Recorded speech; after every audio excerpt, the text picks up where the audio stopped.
So hello everyone, good evening. How are you being?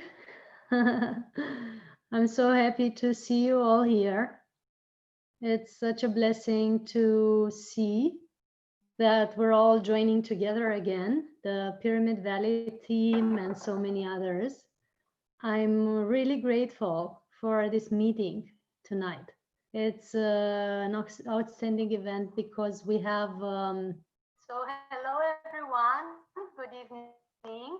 Just one second. How are you being? We have two organizations joining together to contribute to this event. The Pyramid Global Society Movement, which is, of course,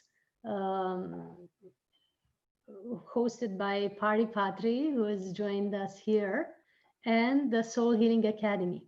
And I'm really, really grateful for this collaboration. This is the first evening of the 8 evenings of the Pranic process online. Very beautiful program to help raise your vibration, detox your body, mind, and spirit, and beautify your connection to your divine self. That's what we're doing during this process. So it's going to be 8 days. Each evening we're going to have a webinar, a workshop, where you have tips and tools for your spiritual evolution and your detox on all levels. I would ask everyone to prepare your questions, because the topic of tonight is how to keep a high level of energy,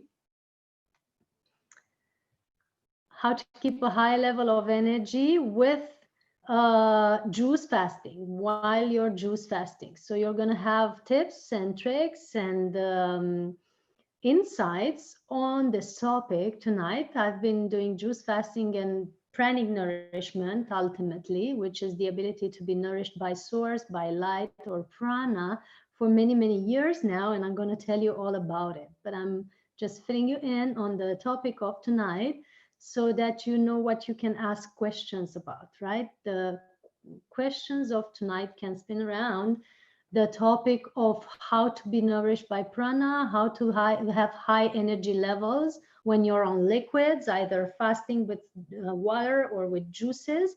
And you can also ask, of course, about meditations and meditation and the topics we're gonna approach tonight.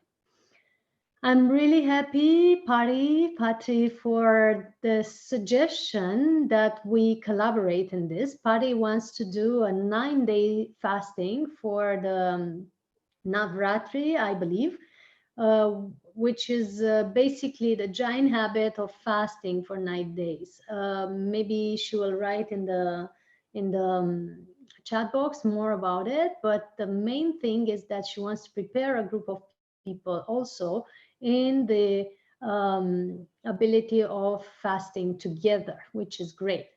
That's why we decided to collaborate and have this event together and help you understand more about how you can actually be nourished in a different way while not having solid food or physical food. And I know for many this is a very high-end concept, or it can seem very far-fetched. You know, how are we gonna survive, right, without food or without solid food?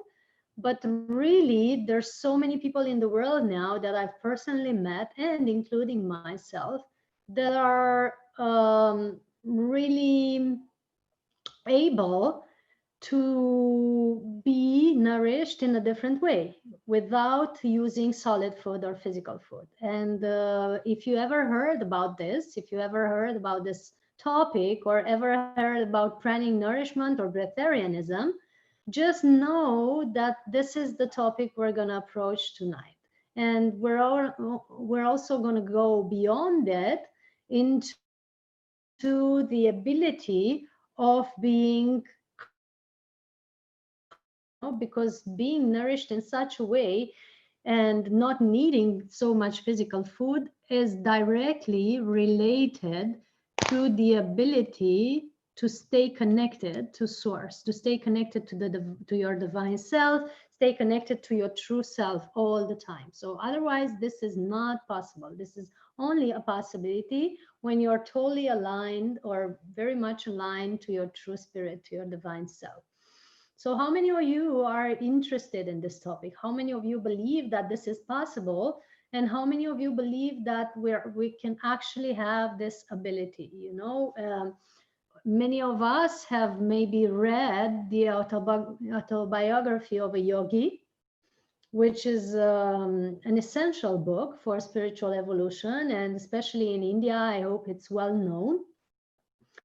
In this book, Paramahansa Yogananda, whom I recommend with all his literature and teachings, is speaking about lady, an Indian lady called Giri Bala, who at very young age, because she was constantly scolded by her mother-in-law for eating too much, at a very young age, she has prayed to get the ability to not need food because she was constantly having this worry about not being scolded for eating, right?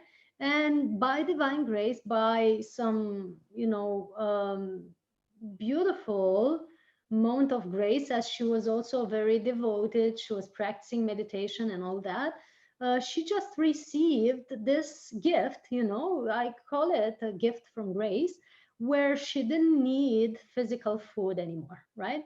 She didn't need any physical food. She was able to then survive without eating and sometimes without drinking. And if you want more reference on this, you can just look up the book, The Autobiography of a Yogi, and just search at the chapter about Giri Bala and see what this great yogi named Paramahansa Yogananda is speaking about it.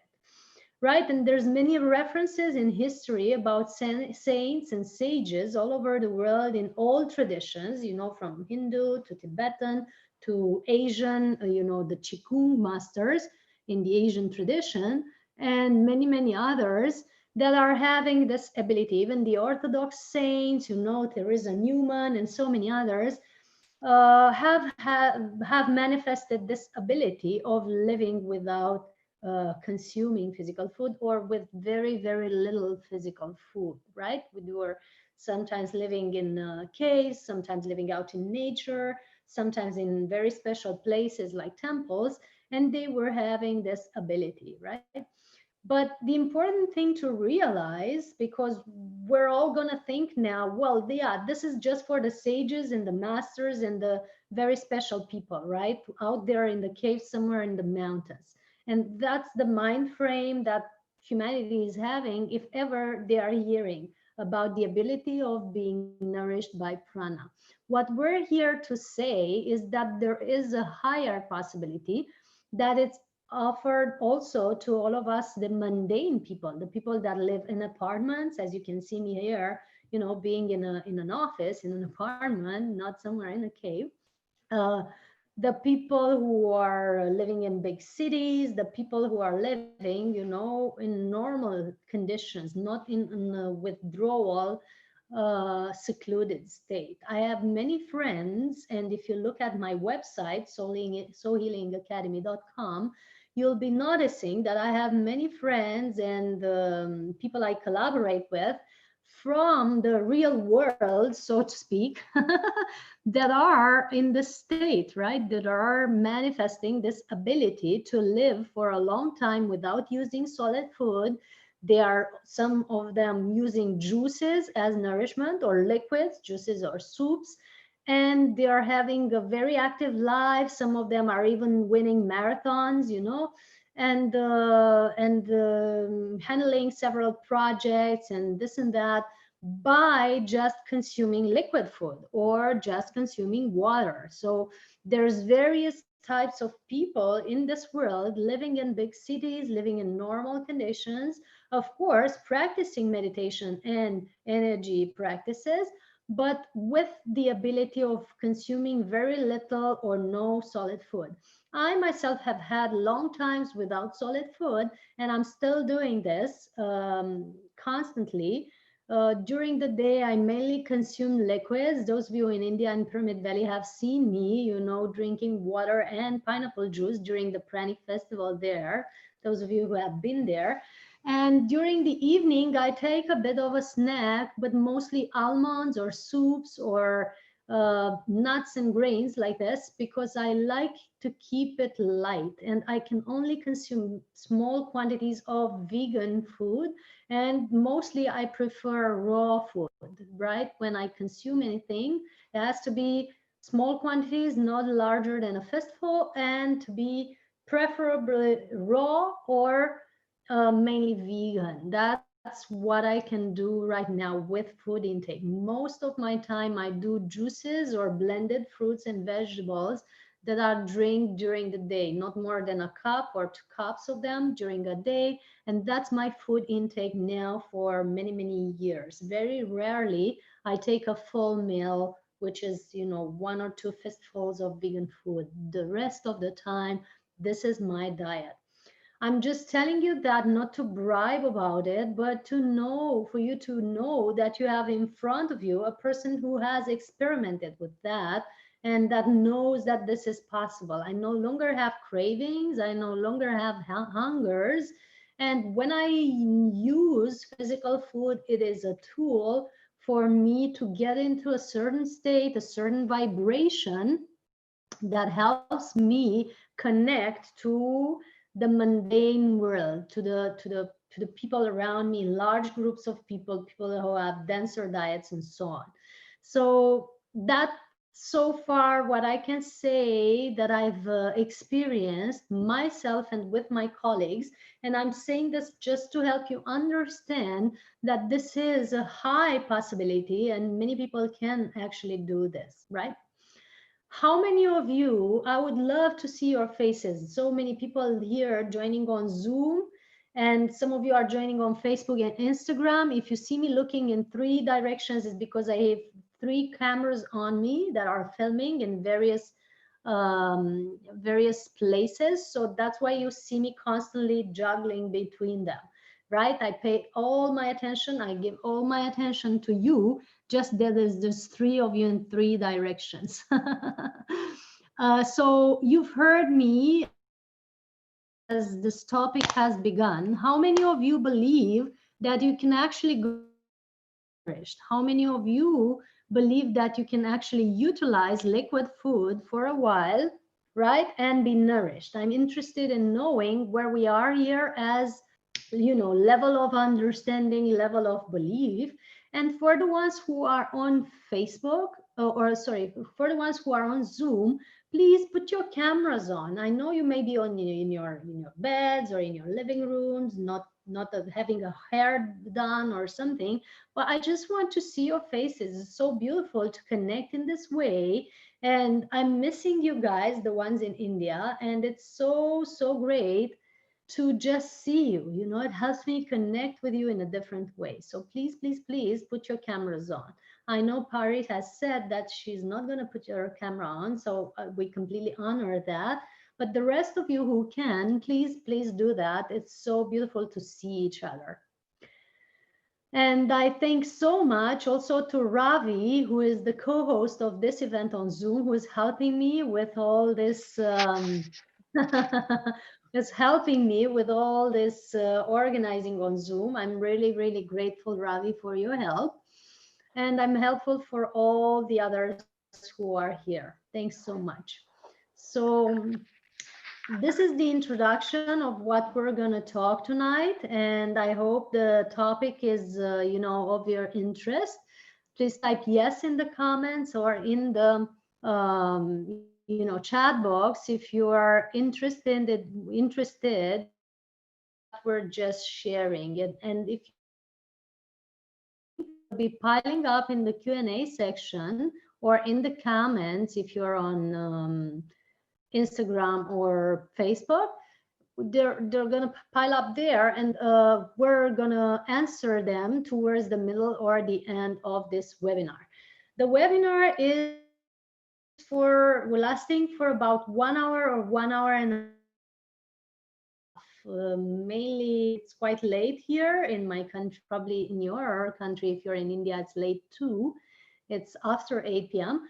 But we're going to manage somehow to get the most of your questions. Yeah, so how many of you are interested in this topic of tonight of how to keep high energy level with just juices and liquids? How many of you believe that this is possible? Please type yes in the comments and let me know. Interested. Me. Beautiful. I love to interact with you in this way. At some point, if time allows and if everything allows, we're going to just maybe open up for Q&A on Zoom with live streaming with video on and sound on. Otherwise, just make sure you type them in your question box or comment box so that we have all your questions. I'm going to tell you a few words about myself. Uh, so as you have probably already seen, my name is Cristiana Eltrayan. I am holistic therapist, author, and public speaker, currently living mostly in Romania, but sometimes in hotels and planes because I fly a lot over the world holding conferences, for different purposes, either volunteer actions or um, various other events that I am organizing or that are doing most of the time. I'm traveling, also in this seclusion time. I've managed to travel to some countries already. And when I'm not traveling, I'm mostly in the mountains of Romania. This is where I am located now.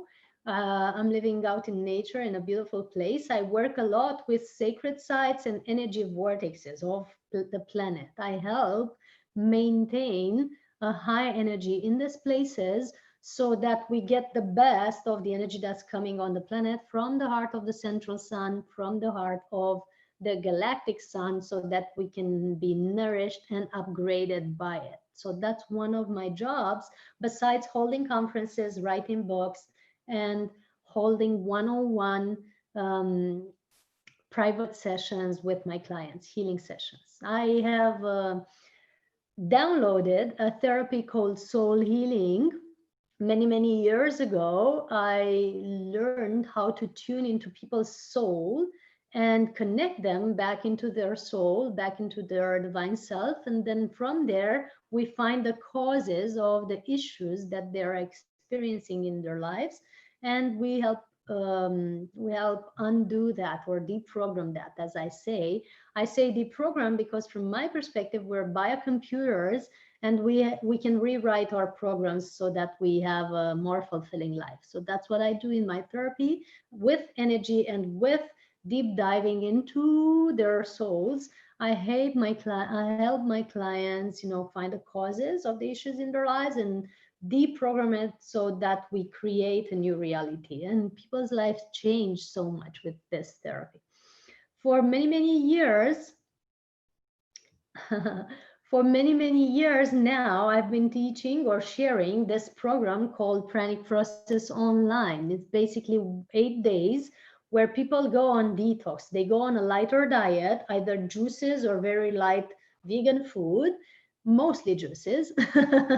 And we learn together techniques and practices to help keep our frequency high, to help keep a high vibration, to be energized, strong, and creative during this detox time and after.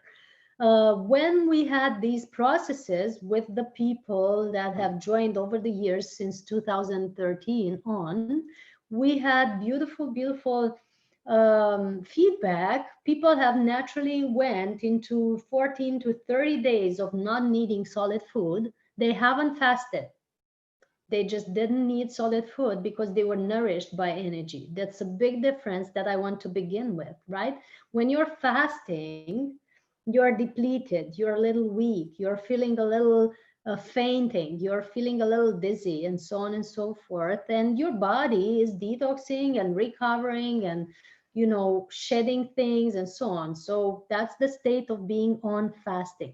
The state of being in pranic nourishment, though, is so much different because you're fully energized, fully active, fully creative. You sleep very little at night. I sleep 2 to 4 hours some nights. I mostly wake up from 2 to 5 or 2 to 6 and do my current jobs like in normal daytime, and then snooze out a little bit until 7 or 8.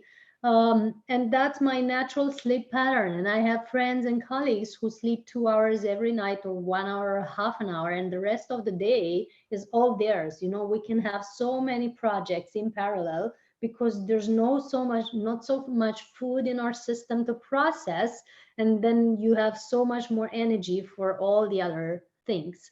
So basically, it's a total different state than fasting. Pranic nourishment is as if you're getting breakfast, lunch, and dinner every day, full option range of energy, but without taking solid food. Can everybody encompass this difference? Is it easy to understand? Is it easy to comprehend what is happening in our bodies? Do you see how fasting is different from pranic nourishment, and that you are actually in pranic nourishment state nourished in different ways? We had someone from Pyramid Valley recently in March. Everything which is within the frame of 3 years, it's recent for me.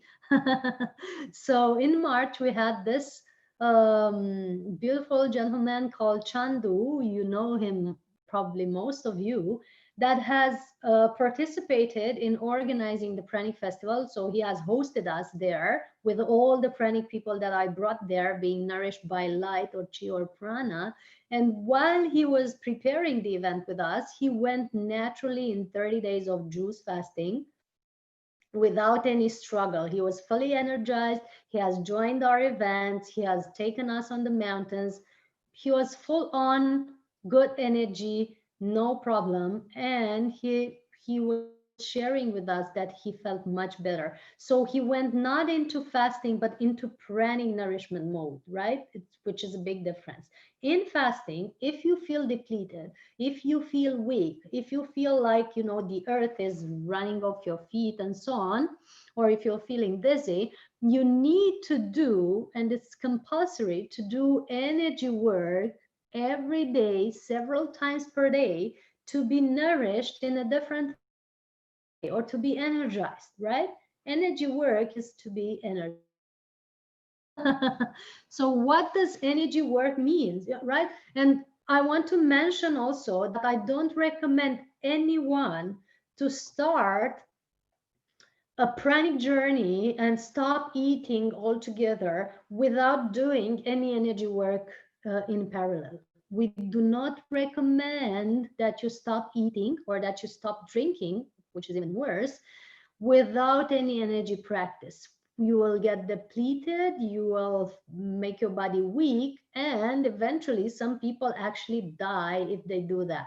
Some people have tried to, they're going into this image of, oh, I want to be pranic, I want to be breatharian, I want to do this and that, which is ego-based mind frame, and they're depleting their body very much, and some people have died. So we warn with this occasion, we warn everyone who hear about this that you don't just stop eating and that's it, you're on prana. You have to do some work.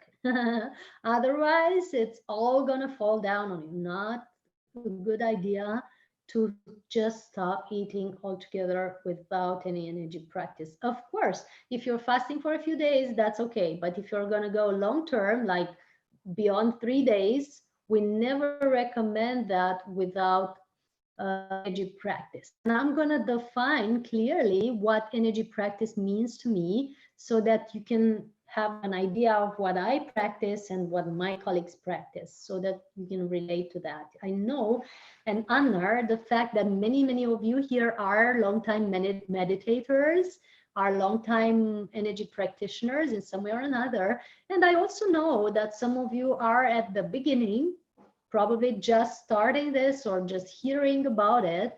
And I want to honor you as well, because if you are here and if you feel called to this gathering, for sure you've had lifetimes of this practice before, and your soul is saying like, this resonates with me, I can relate to that, it makes sense, this maybe is possible, or just, you know, what's with this thing, I want to know what it is about. But something there is calling you, and if it's calling you, then you are in resonance with this, you are aligned with this in some way, and it's natural that you want to know more about it, and that's why you're here. So welcome, welcome, welcome everyone, and honoring the mastery in all of you.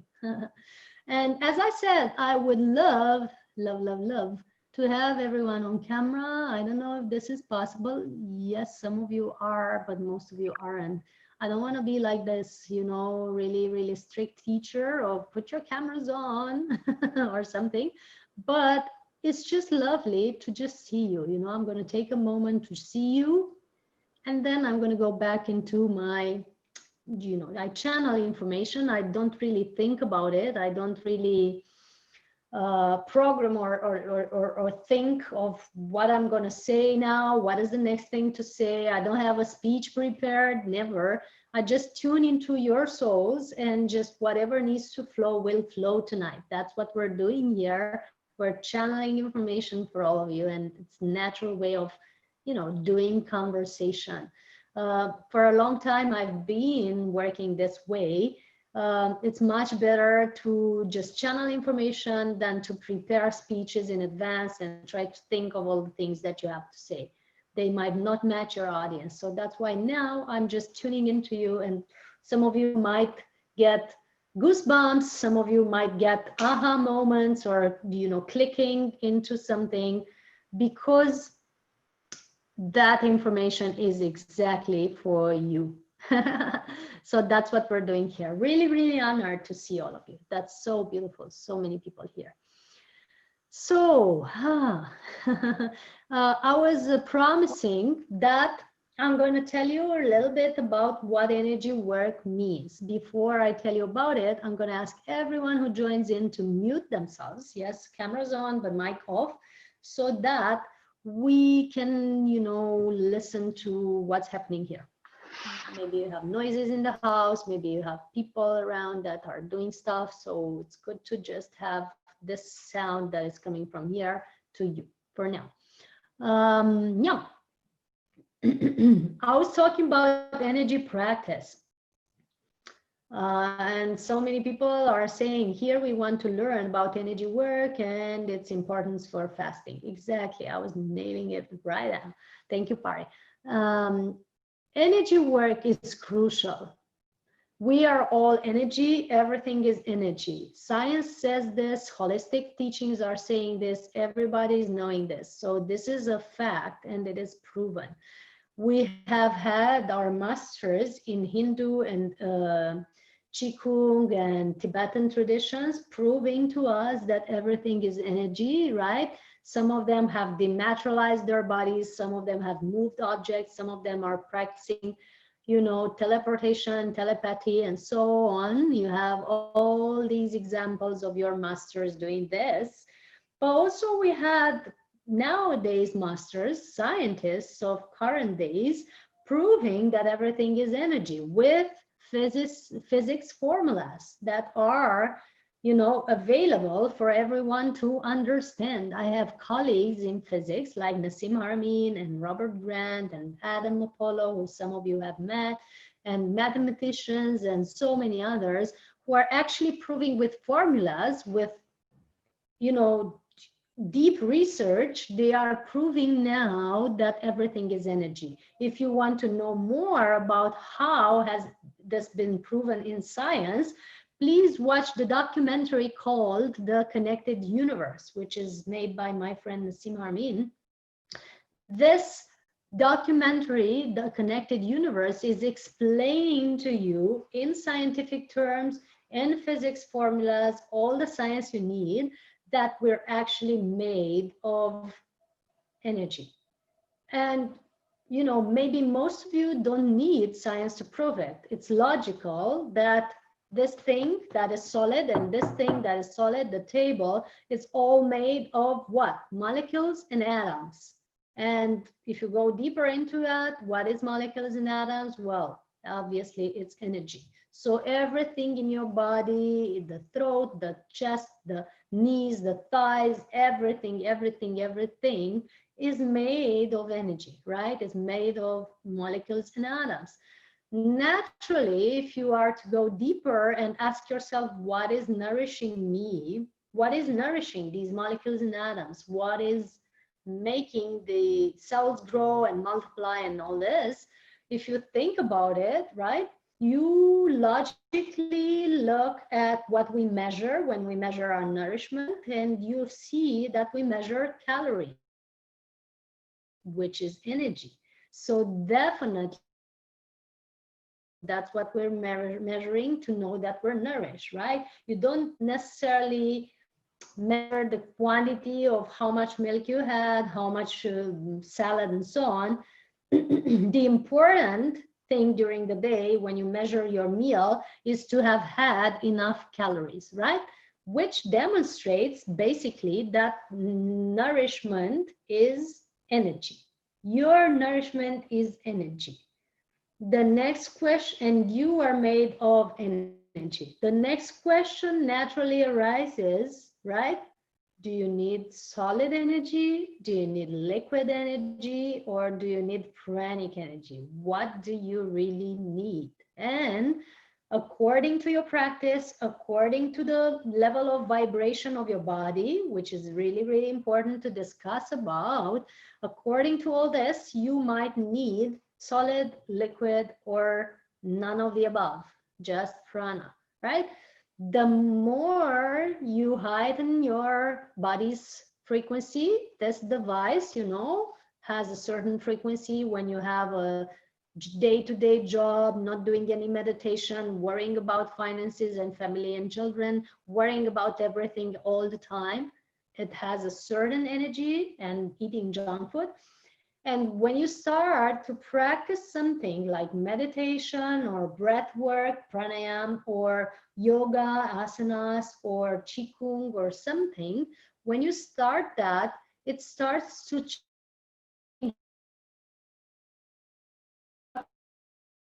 conglomeration of molecules and atoms is starting to change structure, is starting to change frequency.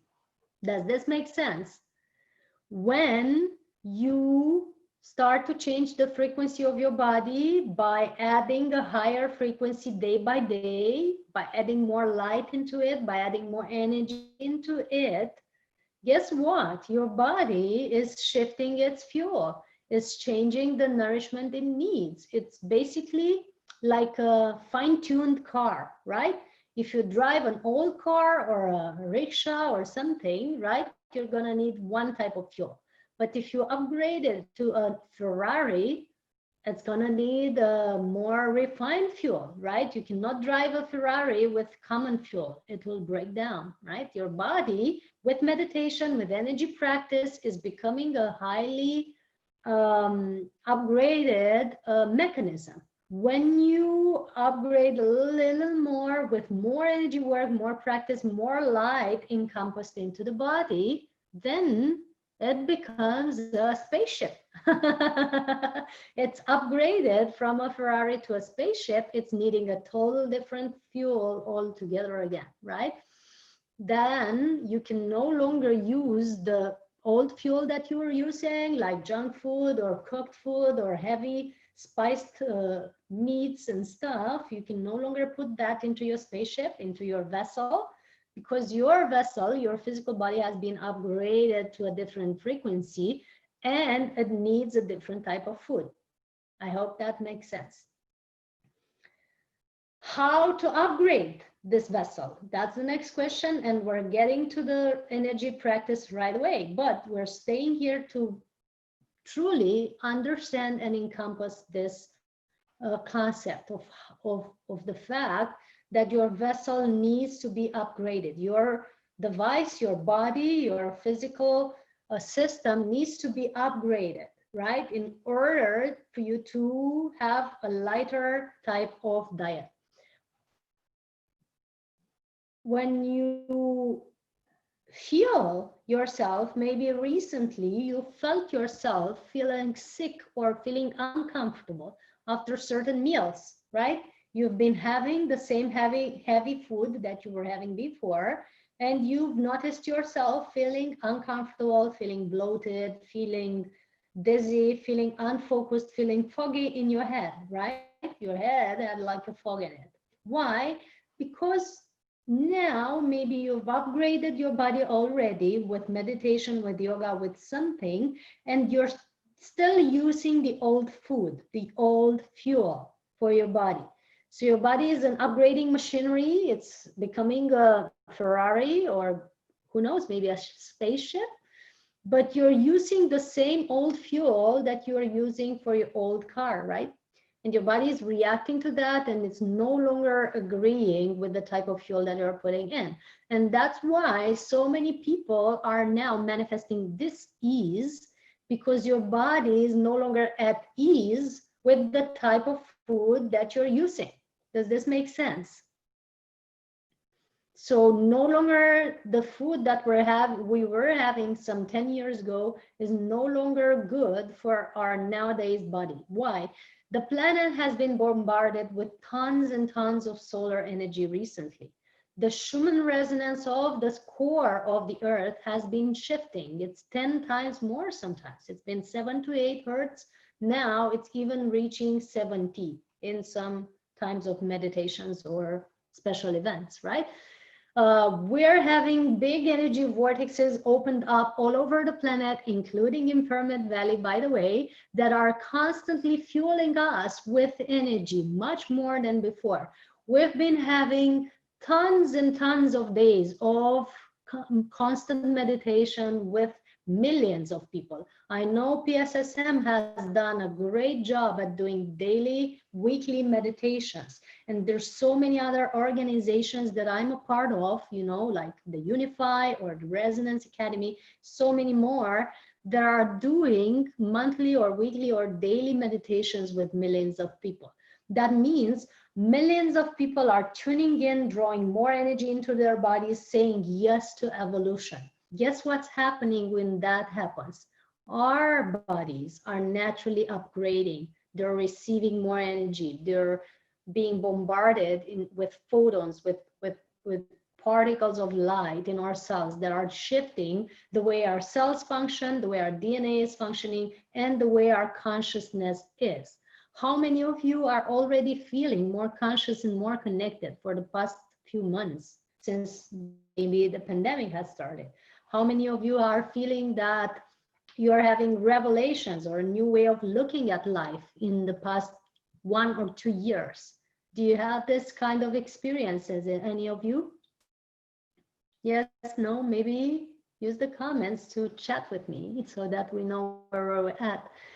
If yes, then those of you who are experiencing that are certainly on a path of rapid evolution, where you're really getting this infusion of photons from the central sun, from the galactic waves, and your body is naturally being upgraded, which means naturally that you need a different type of fuel.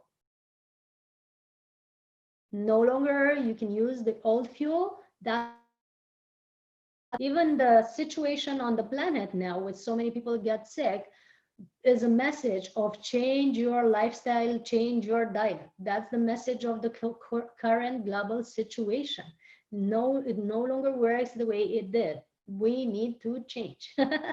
So therefore, we are all invited to look at our diet and our daily practice to see how we can upgrade ourselves and frequency match the frequency of the planet and the cosmic events that are now happening for the planetary evolution and the humans on it. So that's why probably you're here resonating with that, feeling that, yes, I need something new. Yes, I need a change. Yes, we need to shift something in our lives. Or maybe you're even feeling sick and want to upgrade your system.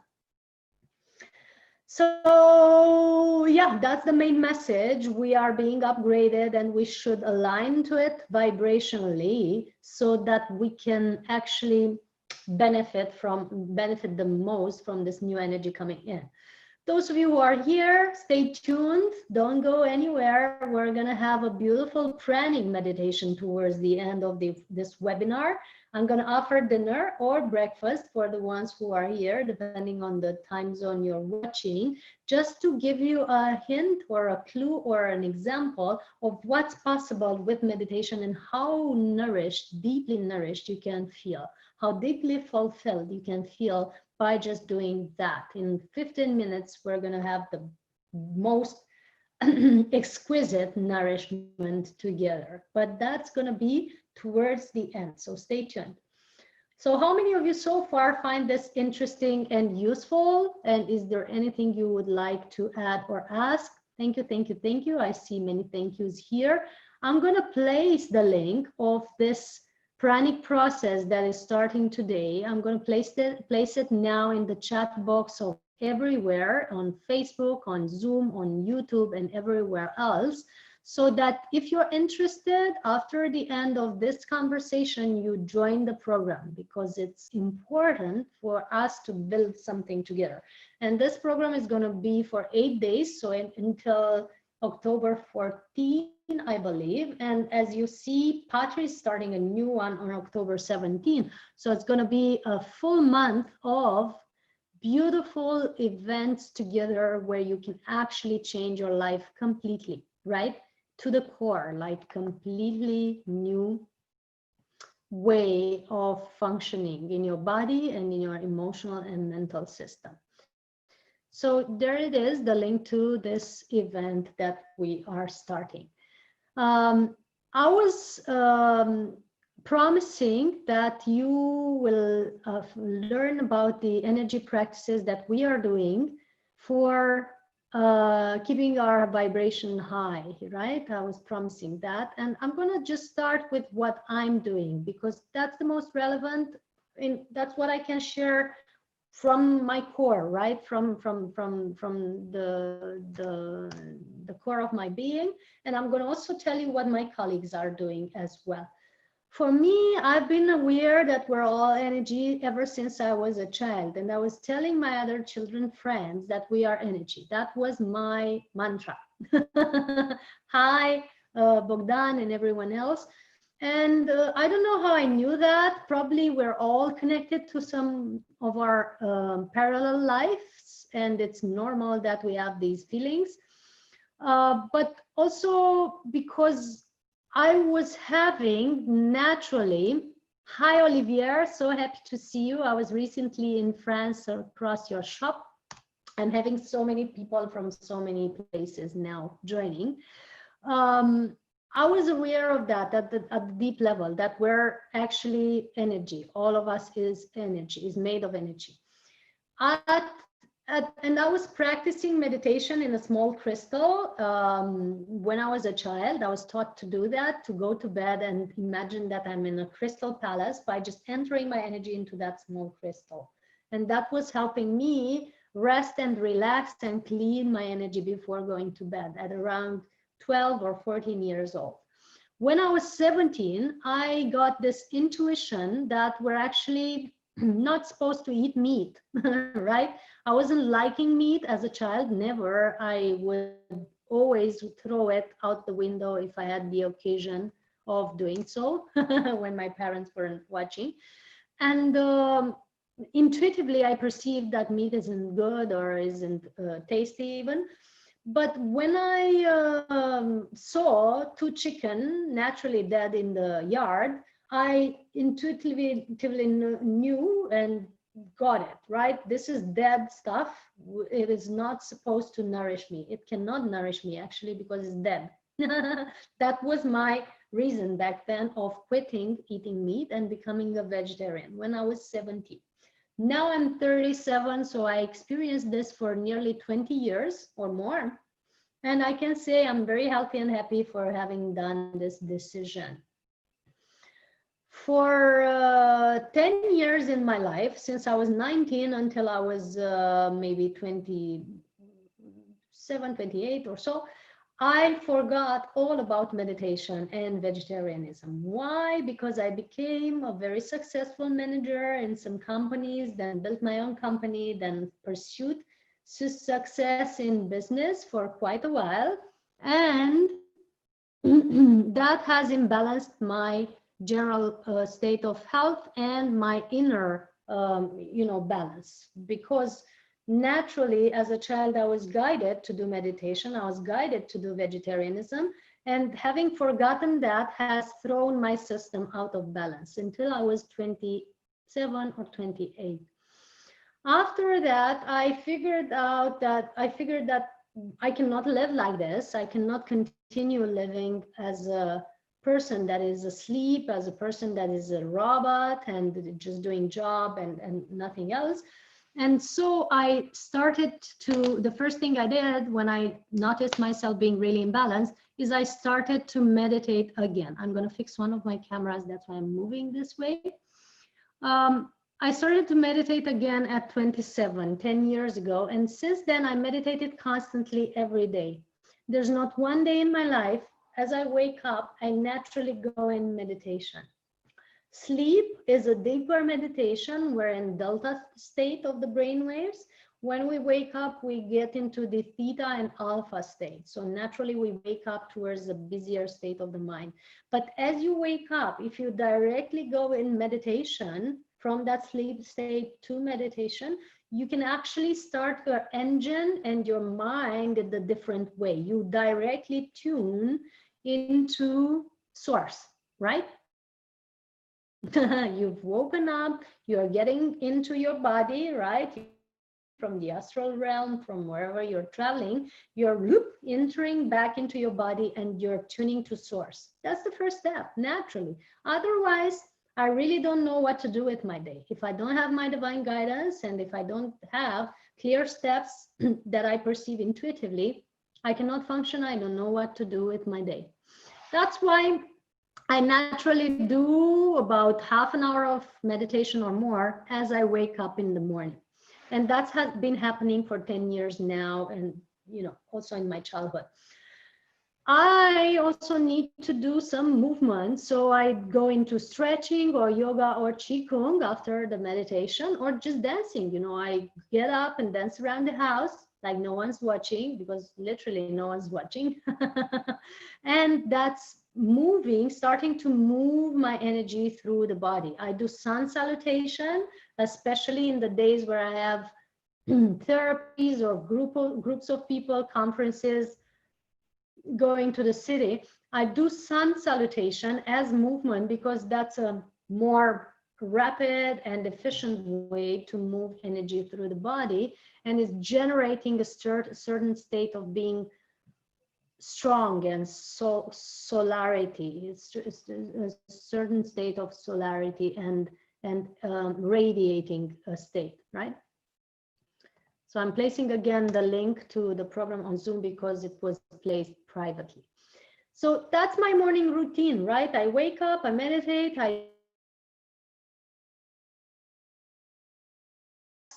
the basics. I also do sun gazing, which is a practice of looking at the sun from 10 minutes to half an hour.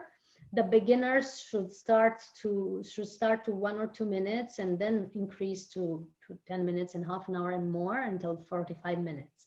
Sun gazing, if you look it up, those of you who don't know what it is, it's a practice used by ancient yogis and other masters all over the world that is connecting us to the energy of the sun, helping it to clear our bodies and our mind body and our emotional body, and nourish us, because sun has been demonstrated to actually nourish our human body. So I do a few minutes to maybe half an hour of that. I ground after it. It's very important that we ground, we connect back into the earth, we send roots back into the earth after any meditation, but especially after sun gazing, because you're going cosmic and you want to go back to earth being again, right? It's very naturally that you ground after any meditation. And that's my morning routine, right? A few steps that are not taking more than 1 hour, if you look at it, that are, fine tuning me to source, helping me get breakfast and moving my energy through the body. Some other days I might have other practices like Qigong or certain practices from the Taoist tradition. I switch between the yoga and the Taoism in my practice because I have both branches in my system. I'm a yogi and a Taoist as well. But that's included in my morning routine. Sometimes I'm doing yoga in the morning and Qigong at night, or the other way around. During the day, I take care of my thoughts, which is mind mastery. That's another very important thing. Whenever I notice myself going into negativity or discontentment, I correct my thoughts like, you have a horse and it's going in front of you, and you want it to go in the direction that your carriage wants to arrive, right? So you won't let the horse run around like crazy wild horse. You will tame it into the direction that you want the carriage to arrive.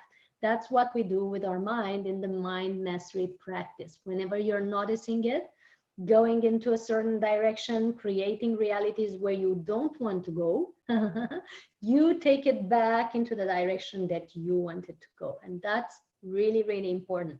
That's the second very important practice that I recommend, mind mastery.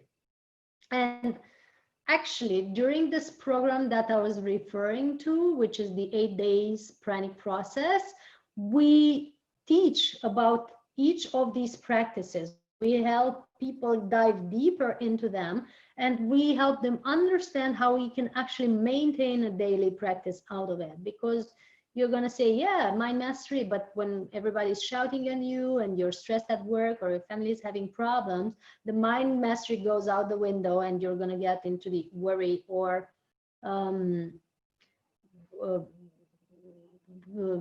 hectic mode, right? Because everything is on your shoulders. Yeah, but that's what makes mind mastery even more valuable, because you are naturally going back into the peaceful state when you learn to train your mind.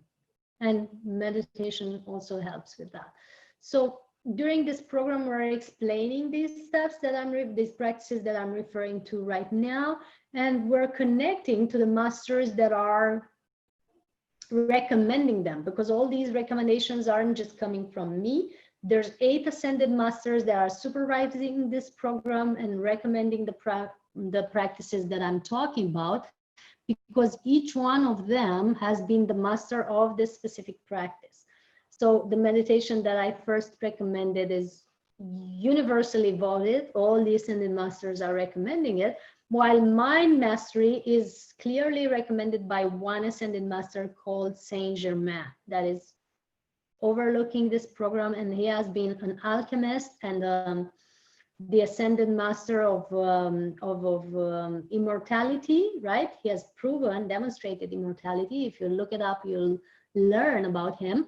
And is still appearing in certain gatherings where high spiritual concepts are being taught, because he has mastered this art of alchemizing all his internal process, including his mind processes, right? And he's recommending that. Another important step that we include in our daily practice that I referred to already is connecting to the universe, connecting to your guides, if you have any, connecting to your masters, if you have any, connecting to the beings of light that are guiding you, or angels, or whatever you believe in, or just connecting to your higher self daily and in every moment. Whenever you feel that you are a little bit imbalanced, instead of trying to solve the situation in the exterior outside of you, just go back into your connection, right? Ask for help. When you feel that you're, starting to waver, ask for help, ask to your masters or light beings or divine self. My divine self, I want this to be overlooked. I want this problem to be solved. I want to get guidance in this. How do I do this, right? To connect and ask for help is really, really important. And that's where sometimes grace like I said in the beginning, Giri Bala, the yogi women that was nourished by prana in the book called Autobiography of a Yogi, she didn't know about pranic nourishment. She had never heard of breatharianism or fasting or stuff. She just asked for help and grace came. So that's really important spiritual practice, to connect and ask. And masters from all over the world, including Buddha or Jesus, have said that you should really ask, right? That's part of the spiritual practice.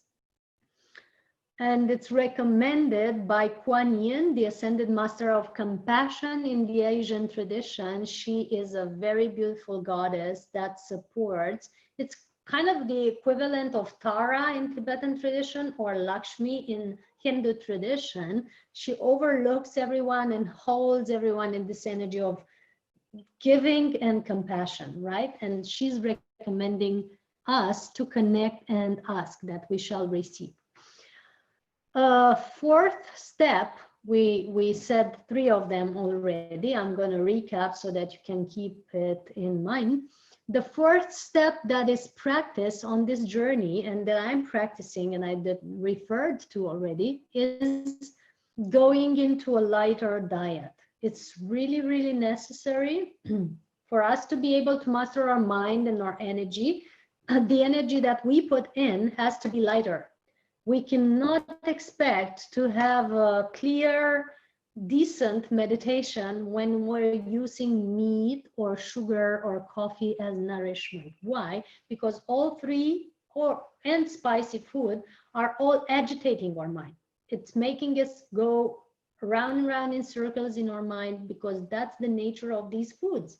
And those of you who are from Hindu tradition, you surely heard about Ayurveda, and you've heard that in Ayurveda there's 3 gunas, the tamas, the rajas, and the sattva, right?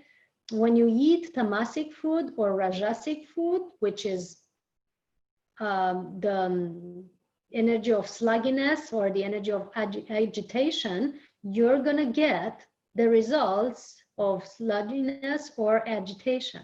If you want sattvic states like harmony, peace of mind, clarity, you need to eat sattvic food. And if you look up sattvic food on the internet, you're going to see some of them, right?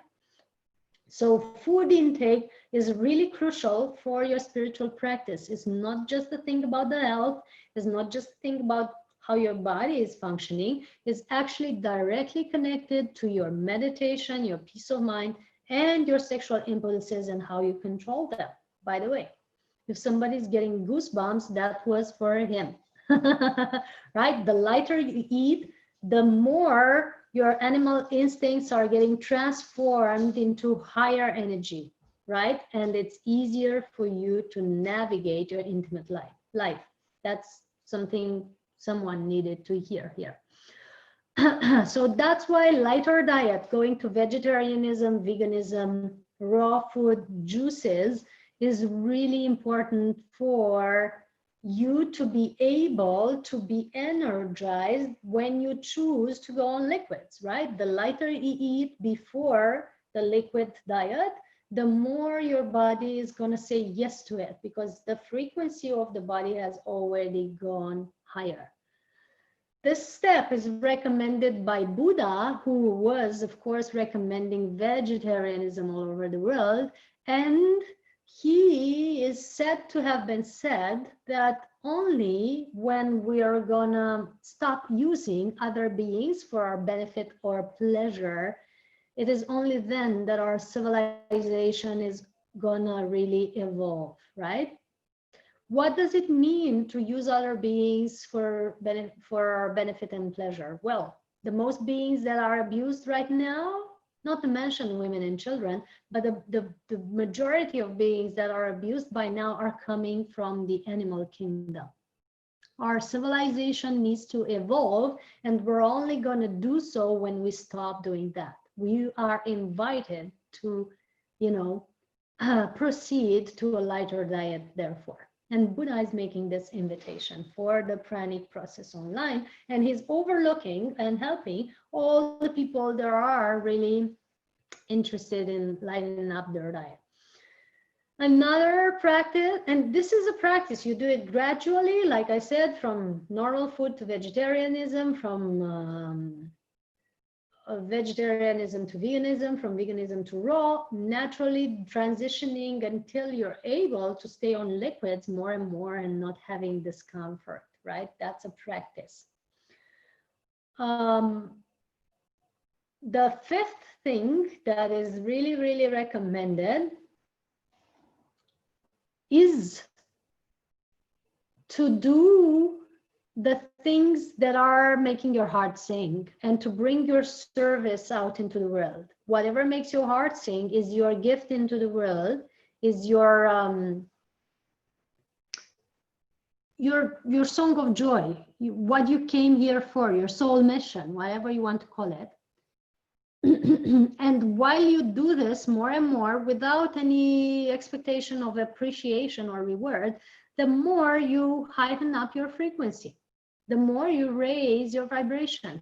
Doing your service to the world is actually a spiritual practice to raise your vibration, right?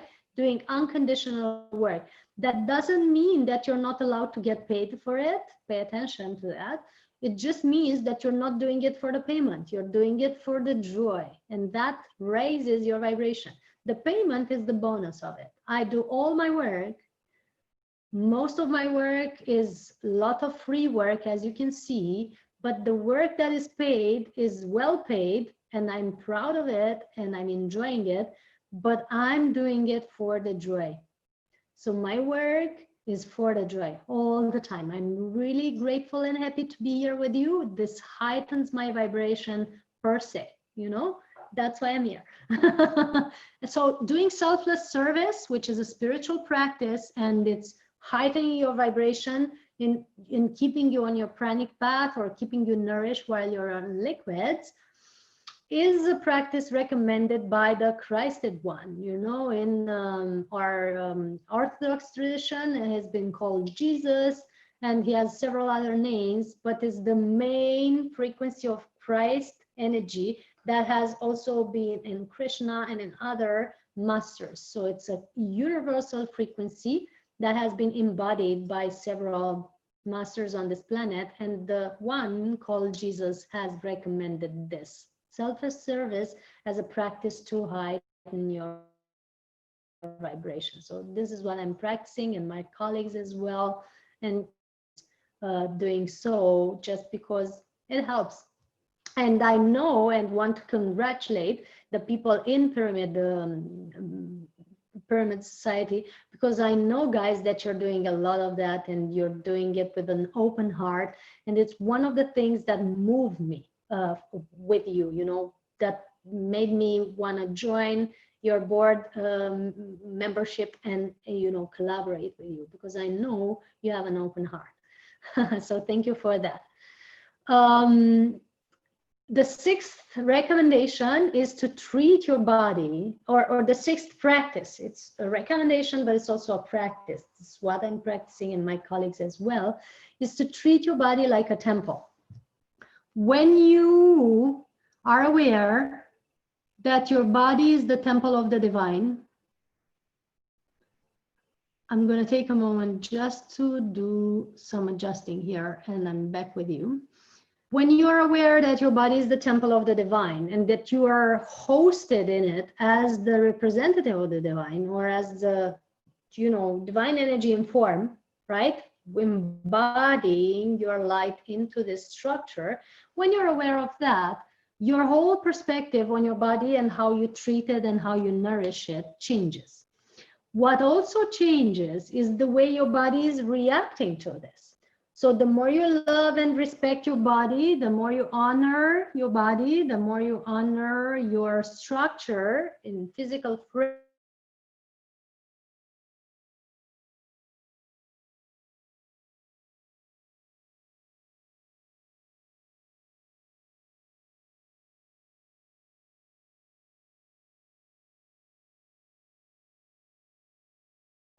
how good it feels, how nourishing it feels, how much it makes your heart sing, how much it actually makes you feel that you're not hungry anymore. You know, how many people here who have felt in love have noticed that they weren't hungry? You know, some prefer to spend time with their loved ones, you know, be around them, feel that love, share that love, instead of eating. So many people on the planet, once they fall in love or feel loved, they break out of hunger. Why? Because your body and your structures and your soul is naturally reacting to love, and they're opening up and feeling nourished and feeling full and fulfilled, right?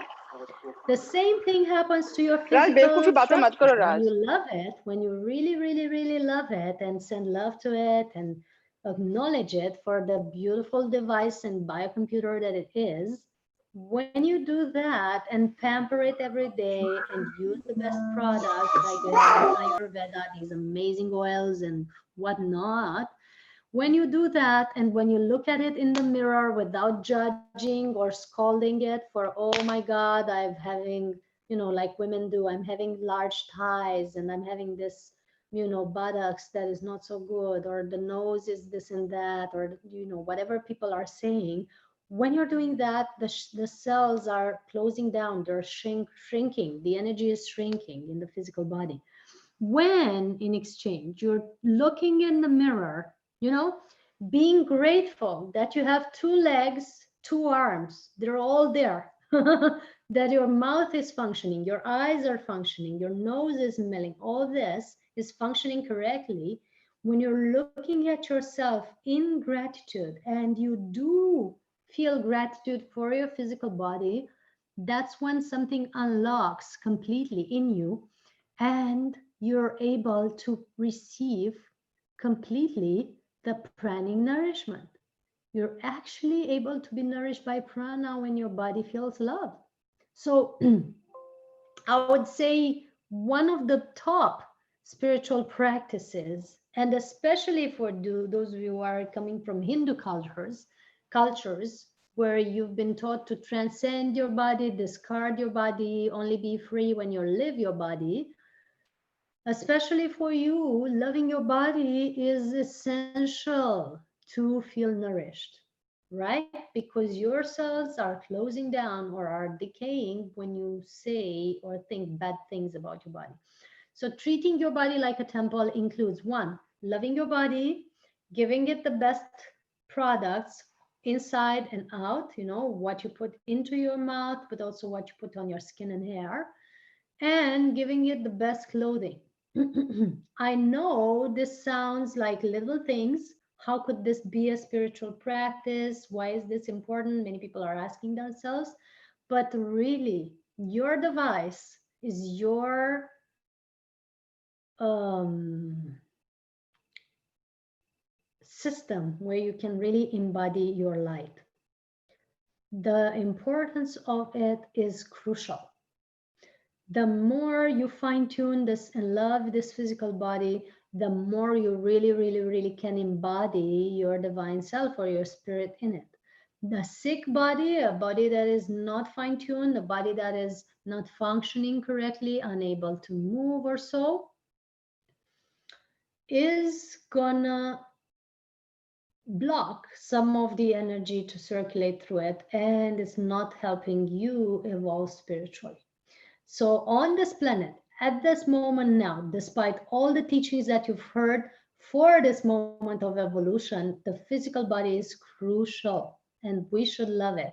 And this is what is recommended by Babaji. I know some of you heard of it, most of you heard of him, the immortal master of the Himalaya. Why is he recommending this? Because he has been able to keep his body in appearance of a 25 years old young man, and he's able to rematerialize or dematerialize his body at his will. That is why we believe he is immortal, right? So how important is the physical body? Well, take an example from an ascended master that has decided to keep it. If it weren't important, he would have discarded it already, don't you think? So this is how it is. This is the sixth recommendation or practice to really love and honor your body. Never put on your skin something that you wouldn't want to swallow. Why? Because it goes directly in your blood. It's even more quick than if you would drink it. So don't drink your nail polish or perfume, but don't put it on your skin either. Why? Because it goes directly in your system. Treat your body like a temple with the best products, the most natural, organic things that you can utilize. And if you don't have access to it because of monetary conditions or so, just use olive oil. That's available everywhere.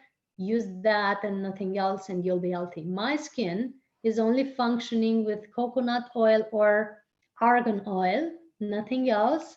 And at 37 that I am now, I would say it's still well and happy.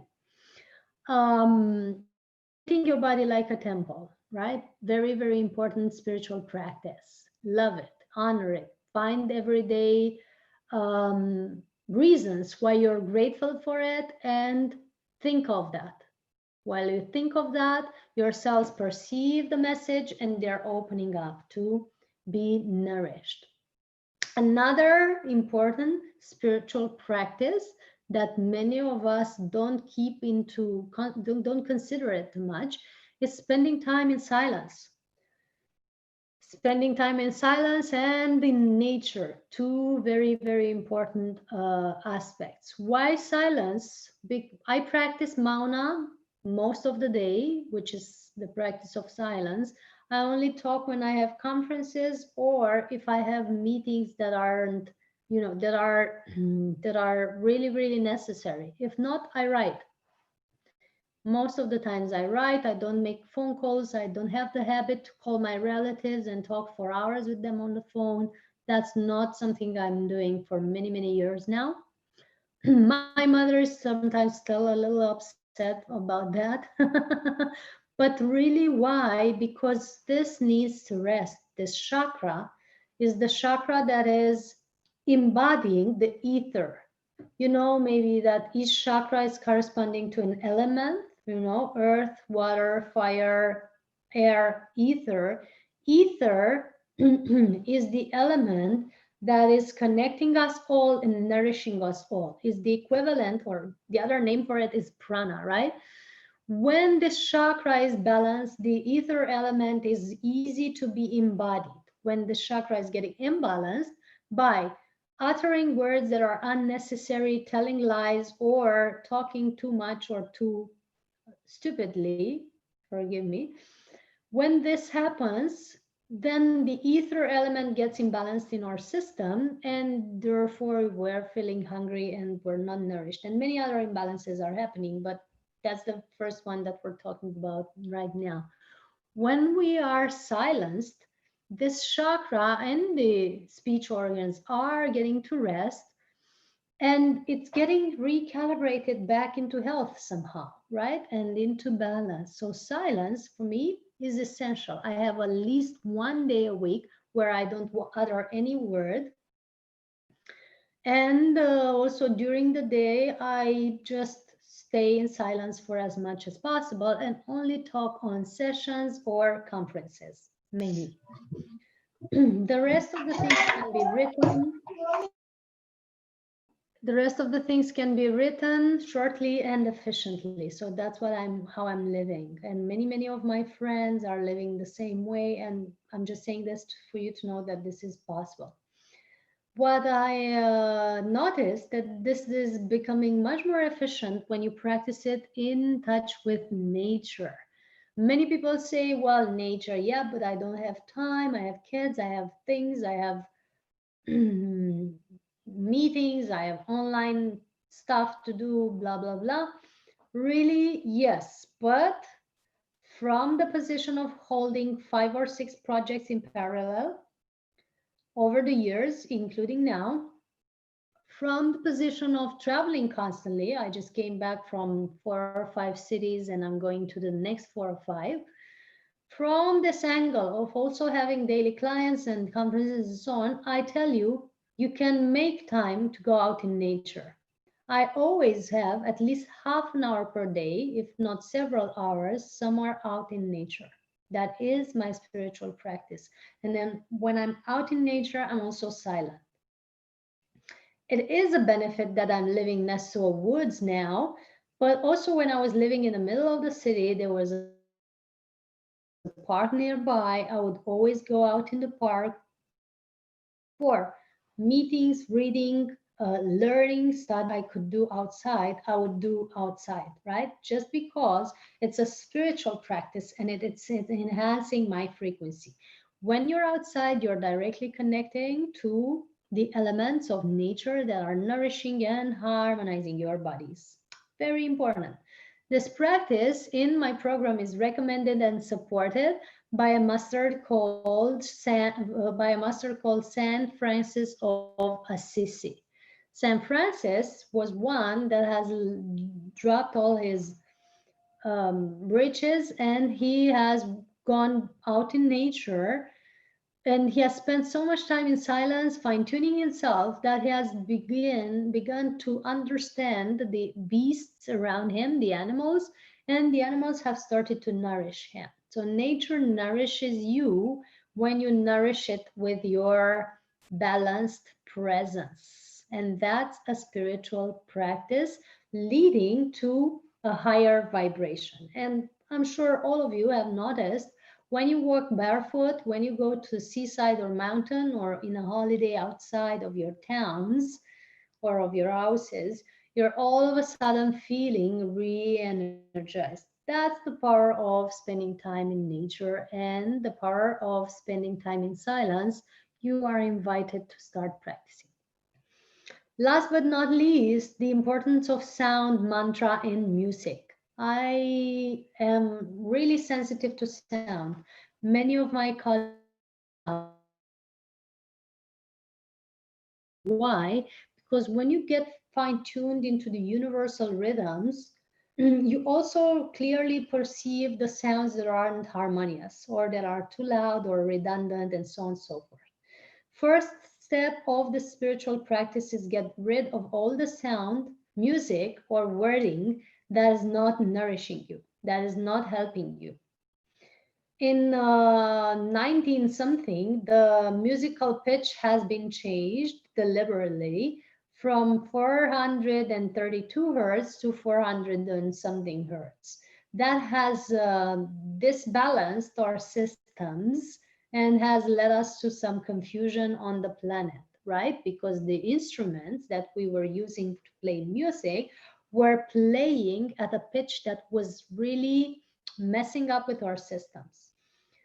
What has been discovered now is the water in our bodies is responding to sound, as you know, is responding to thoughts and words, as you know. And when you're subjecting yourself to sounds that are too powerful or too imbalanced, you're imbalancing your systems.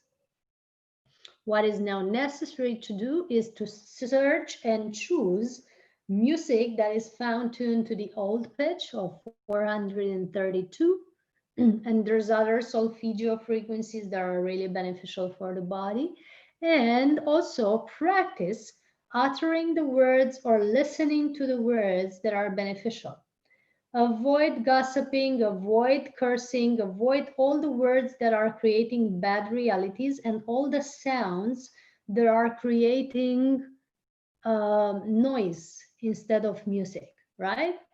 Avoid that in listening and in uttering or sending out, right? While practicing that, you will notice your body and energy levels being upgraded. You will notice that if you choose sacred, balanced music every day to start or finish your day with, you'll naturally feel calmer or more energized. You'll notice that everyone notices that when you're in your car stuck in traffic or worrying about stuff at work, if you play a nice music, that is changing your state, your mood, which means that your frequency has upgraded. The same you can do consciously every day by including more and more balanced music into your life, by including sounds and mantras. And here the importance of mantras has to be looked at, including this into your life, and have daily practice of listening to joyful, beautiful sounds, beautiful music, higher frequency. Um, what you utter out, what you speak about, has to have a higher frequency as well. Why? It all gets in,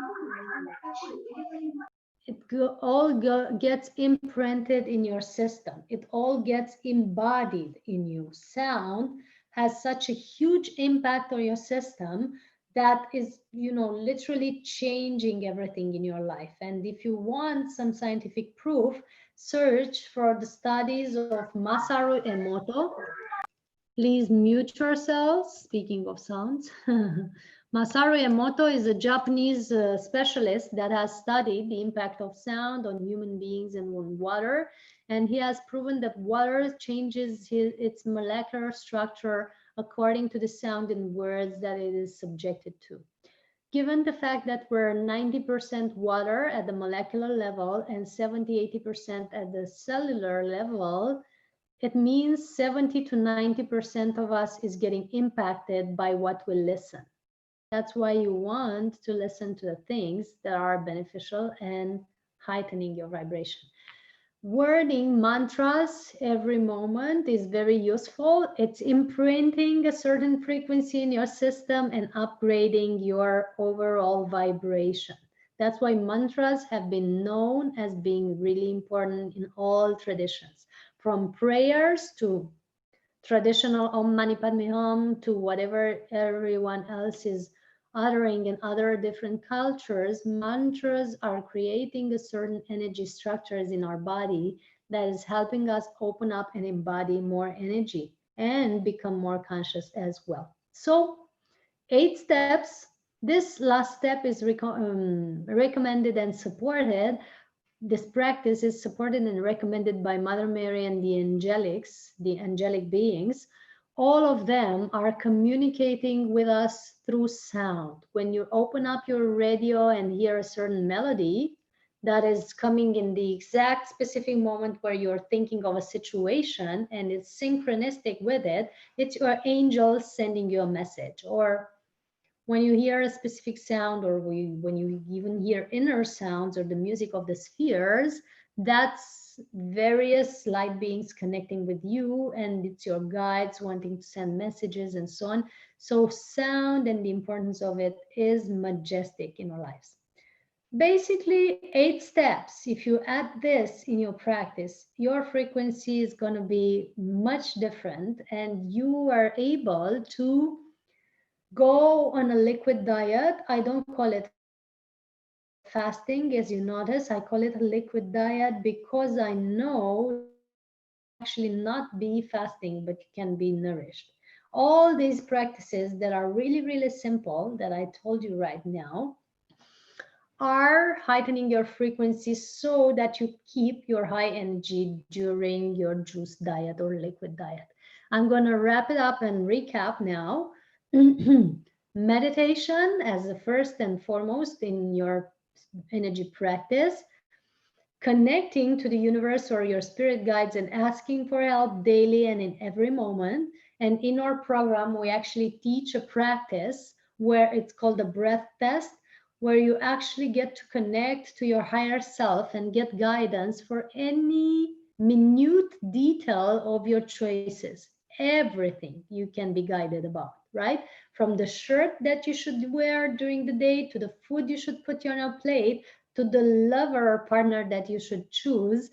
Everything has answers in your divine self, and we teach a simple practice to connect to that through breath. It's called the breath test, right? It's one of the main things included in our program that has helped so many people evolve spiritually.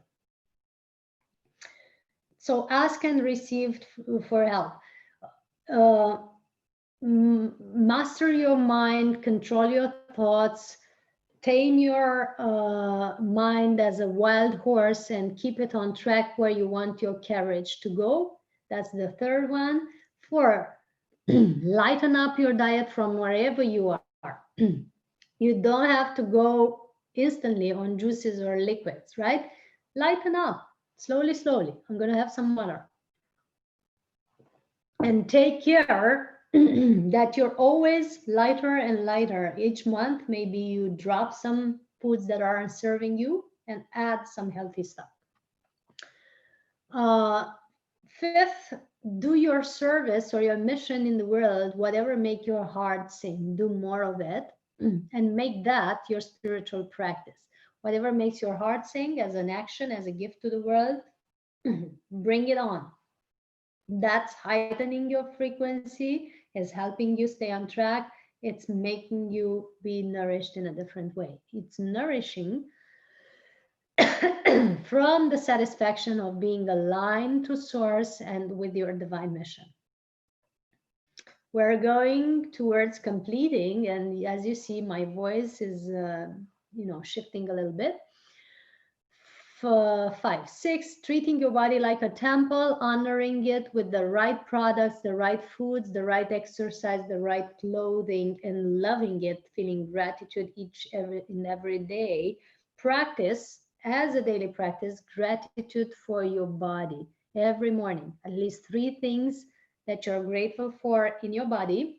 Tell it to your body in your mind and see what happens with your body a long time. Look in the mirror maybe and look at really how your body is and honor it.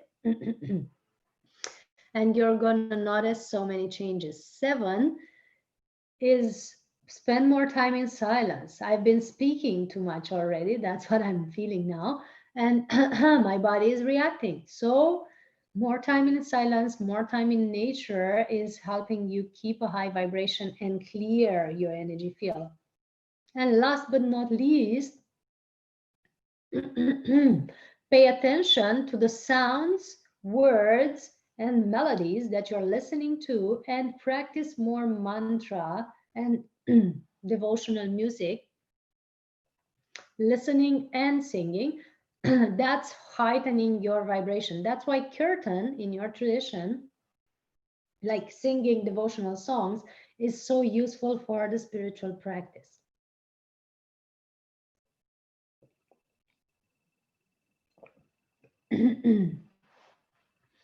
These are the 8 steps that we're working with in this program, and we're detailing each one of them. Does anyone want to say something or ask something? I really wouldn't want to unmute people. Hi, I have a quick question. What would be the time slots for this training you're talking about? I'm going to describe everything towards the end. Thank you for your question. Please place it in the chat box so that I have it there. Thanks. So, so far, if you want to ask questions, please ask them in writing. But ask them, don't wait out, because I can feel here that people want to ask stuff. Right? So that I answer them on the go. You've noticed that most of your questions have been either perceived telepathically or have been read in the chat box and answered already. My telepathy tends to be quite good, but sometimes I need to see it written. So these are the 8 steps that are included in the program. We're going to work with also deep meditations, like we're going to do one in a few minutes, deep meditation of pranic nourishment each evening that is decluttering, energizing, and fine-tuning your energy system. And we're going to share particular insights for the ones participating if they are having questions.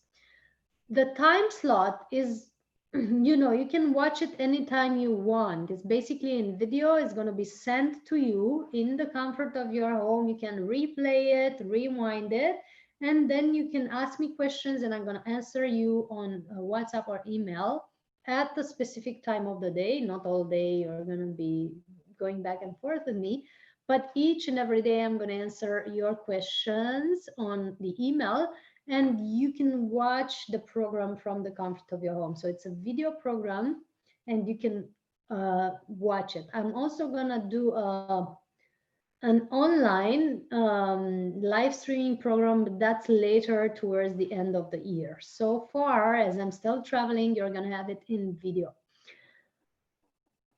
Since I'm okay. So in a nutshell, that's what we're talking about. I'm going to take a few more questions before we head towards meditation. And then we are going to enjoy this dinner or breakfast together through pranic meditation. Let's see. What are your questions here in the Zoom? I'm going to watch also on Facebook. If you have questions, guys, you can ask. And on YouTube, if you are there, you can also ask. There's several channels that I'm streaming on.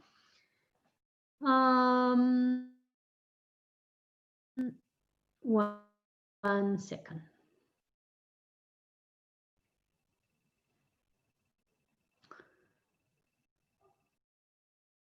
So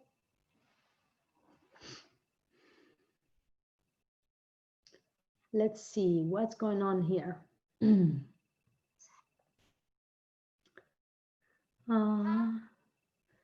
We're having a few questions on the Zoom. New beginners can start with liquid diet, and what should one take all to keep apart from fainting while on diet?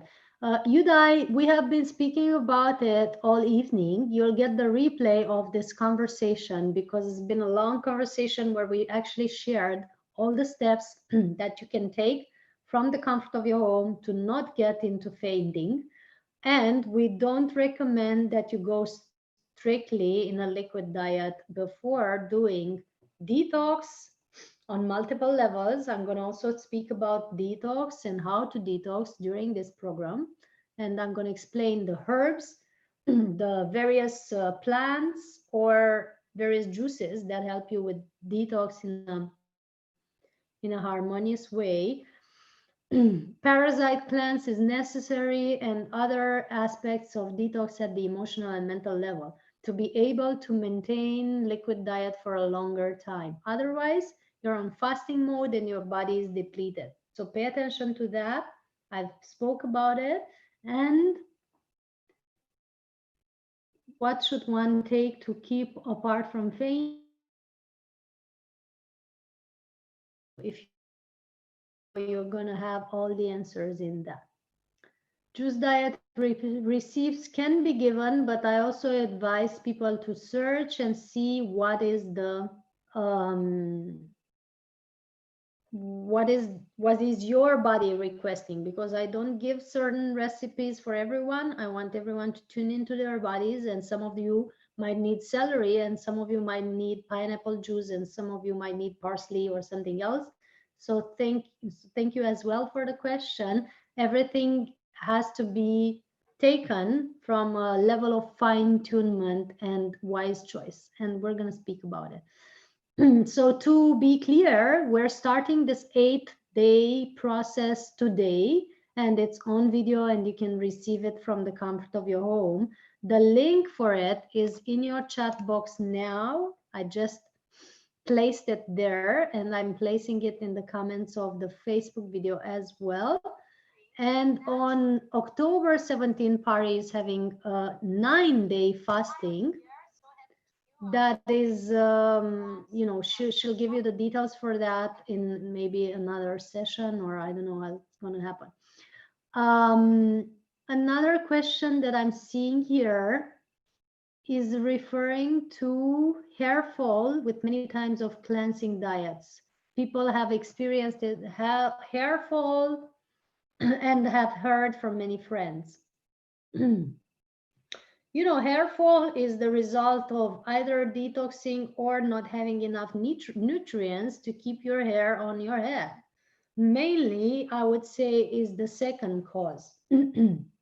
So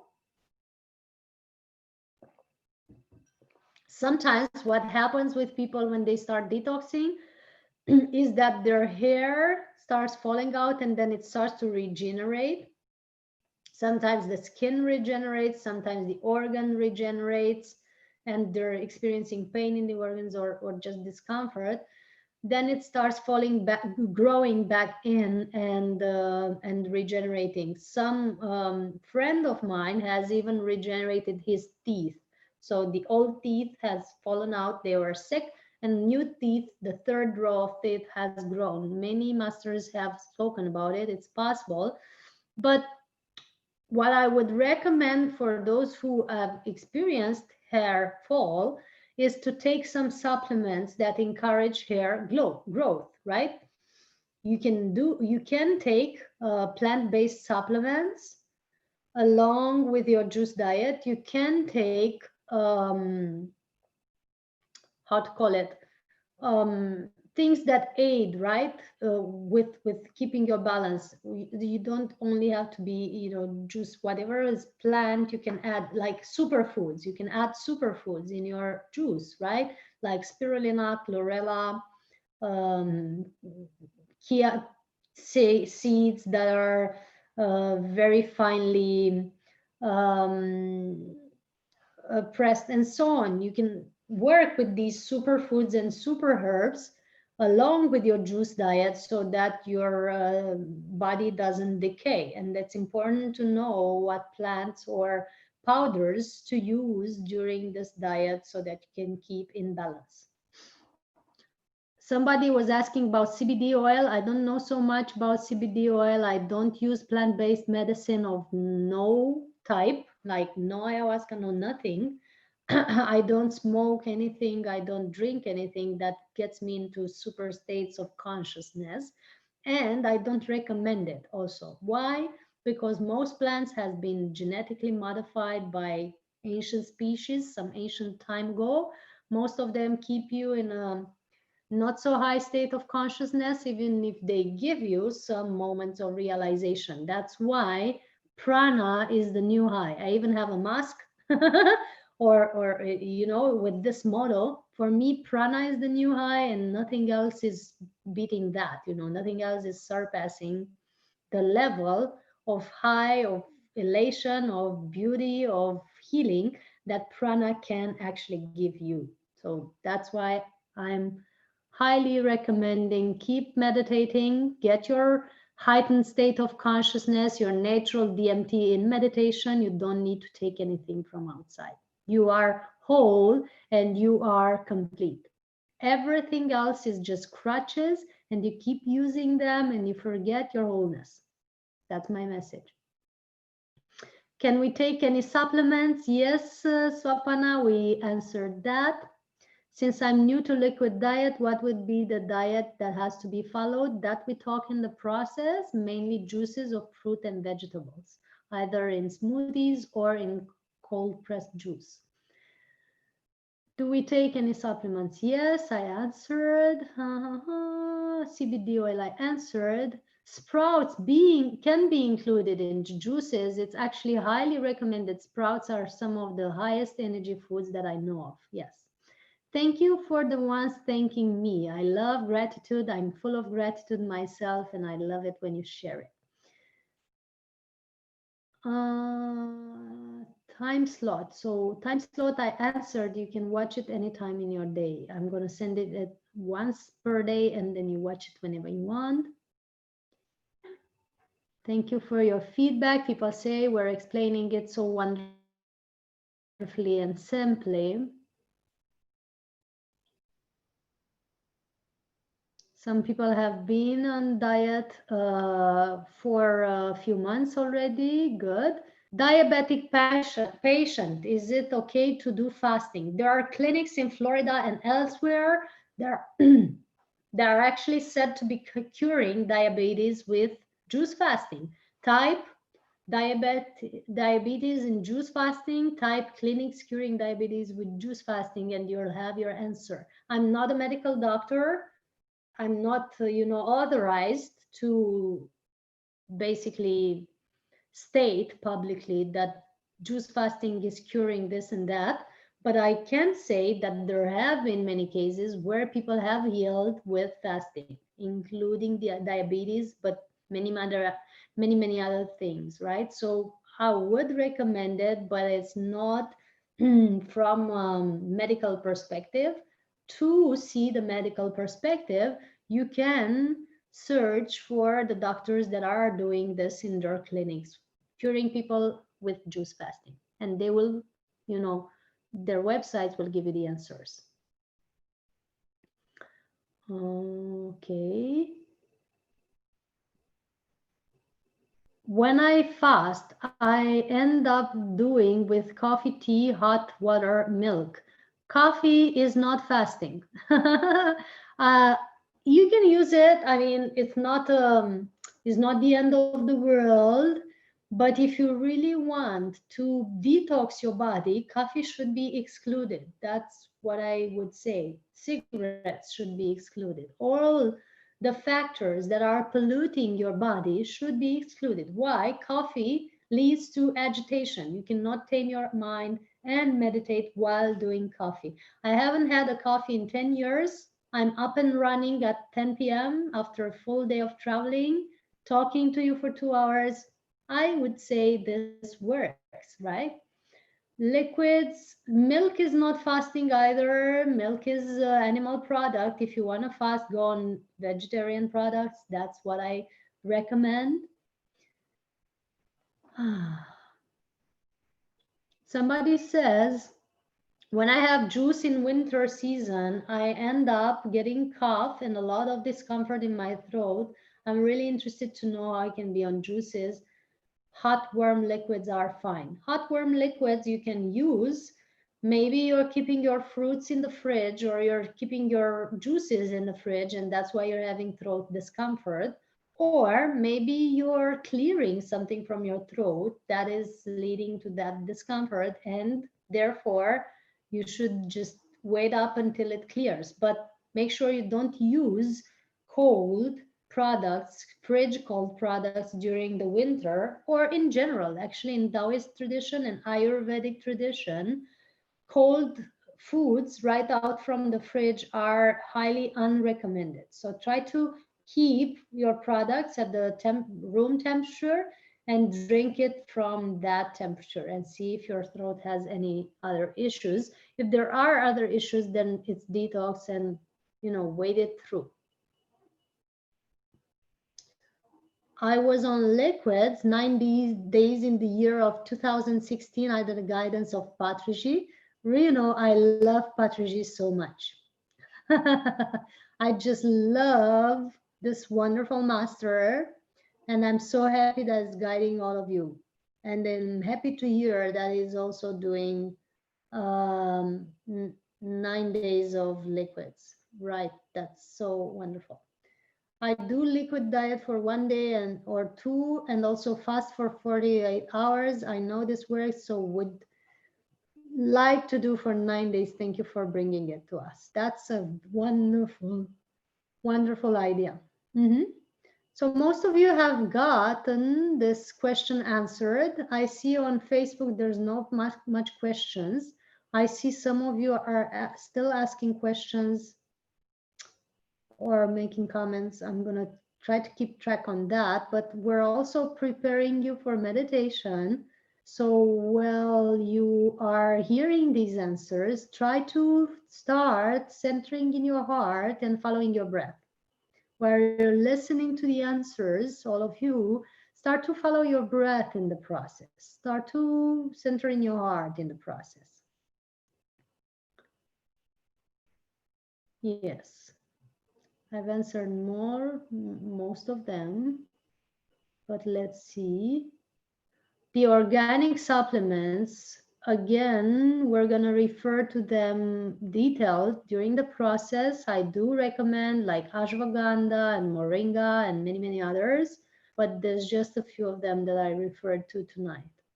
And it can vary, of course, according to each one of you and according to what you need to supplement for, right?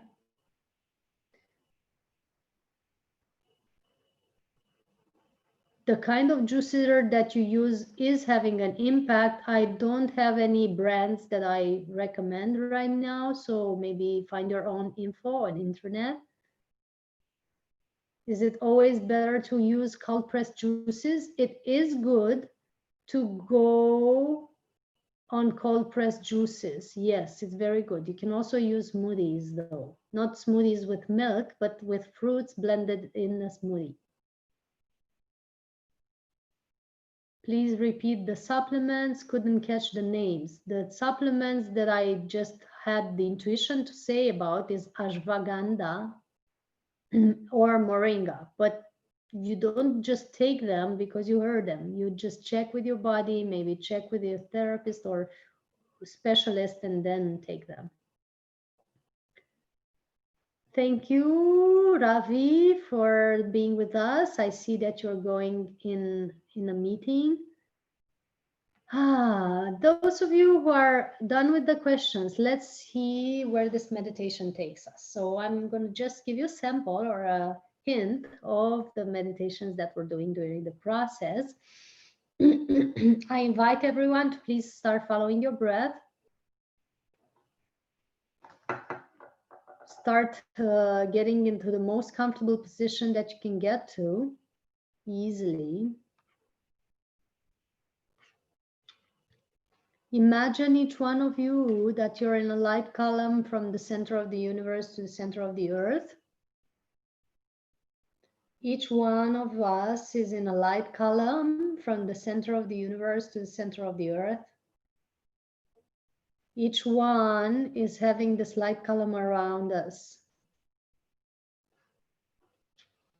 And each one in his private own column of light is starting to breathe light from this light column.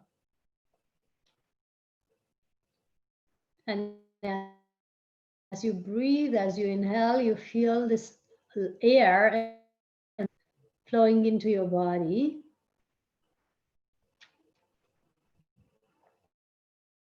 And as you breathe and inhale, you feel that it flows into all areas of your body, filling up the areas that need energy.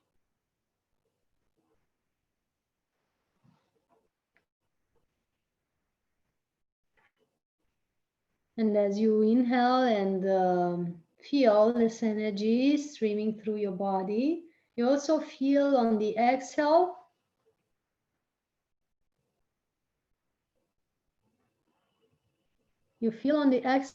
that you are releasing in this column of light all the worries, the tensions, the concerns, everything that doesn't serve you, everything that's not beneficial for you, everything that's not for your highest good. You just release it out in the column of light. This column of light around you is pre-programmed to dissolve, transmute, transform everything that doesn't serve you.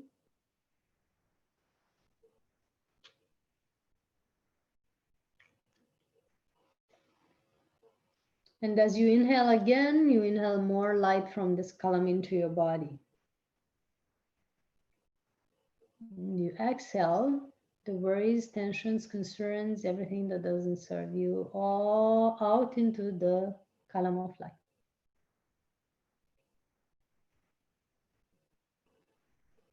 A deeper breath in, feel energy spa.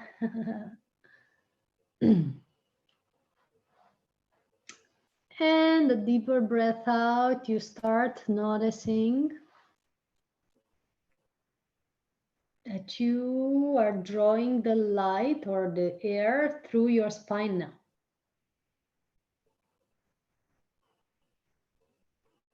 As you inhale, you let this air, this light go up to the top of your head, through your spine, the main channel, Sushumna Nadi.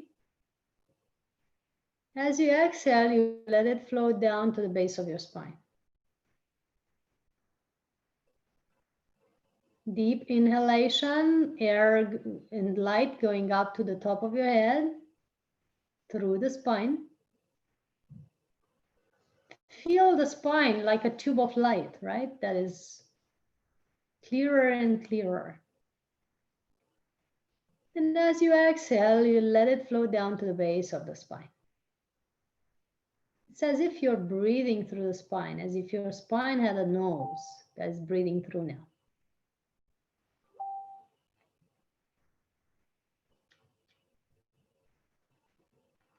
Another deep breath in. We center now into our hearts.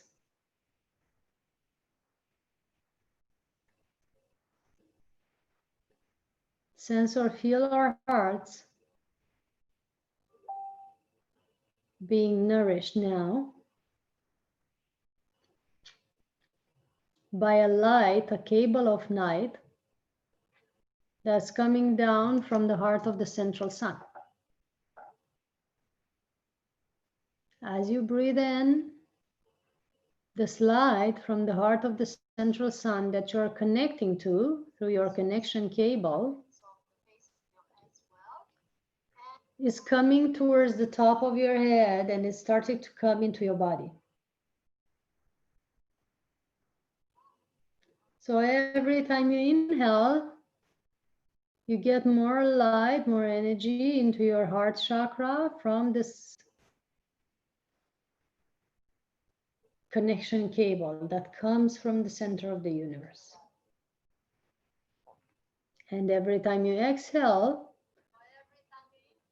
this light from the chakra of your heart is radiating out into your cells, into your organs, into all your physical systems, into your auric field, and out into the universe.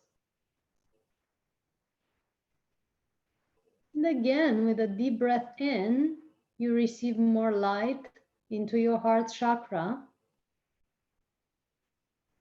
And you can actually feel your heart chakra expanding with every inhale.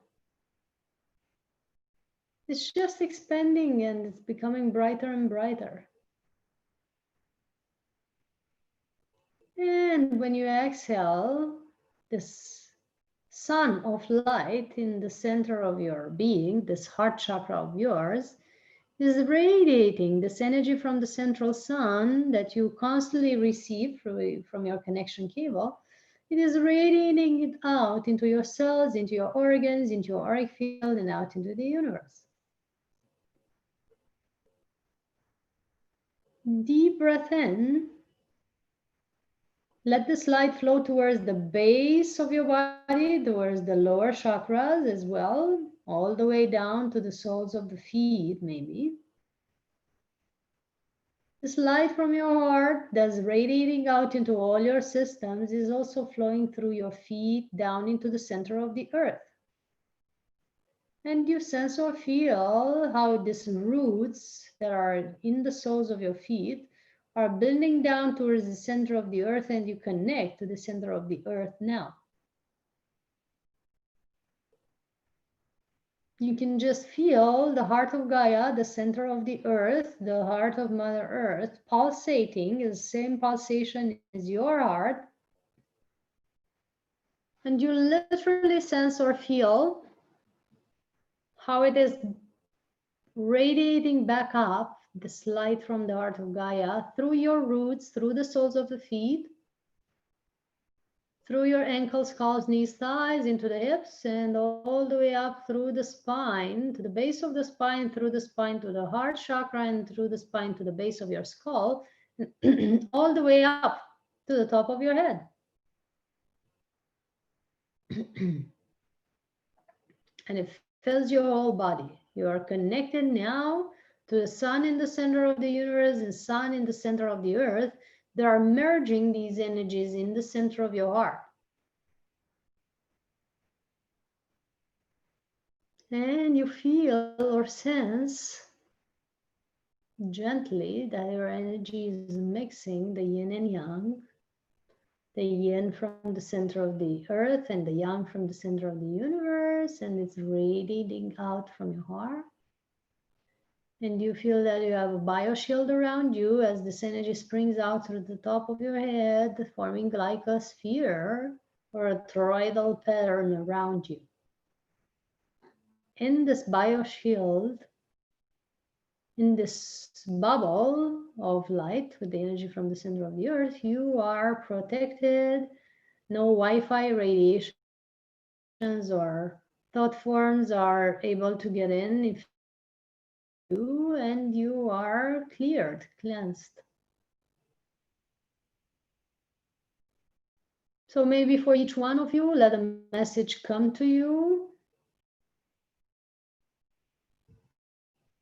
Maybe for each one of you, ask yourself the question if you should go and join this pranic process with me for the next 7 days. There are 8 in total, and this is the first one. Feel into your heart if this is beneficial for you and this is something that you need to do right now, or that it's helping you right now in any way. And as you're still connected to the light in the center of the universe and the light in the center of the earth, and they're both mixing in your heart, and the sun from the center of the universe, the sun center of the earth is mixing in the sun into your heart, we slowly come back into the body, and we start feeling that we're present in our bodies. We're clearly feeling how it feels to wiggle your toes and be present in your toes and the soles of the feet, present in your ankles, calves, knees, thighs. You're present in the hips. You're present in the lower back, upper back, chest, arms. You're fully present back in your body into the neck and shoulder blades, face, eyeballs, forehead, to the top of your head. You're fully present here now.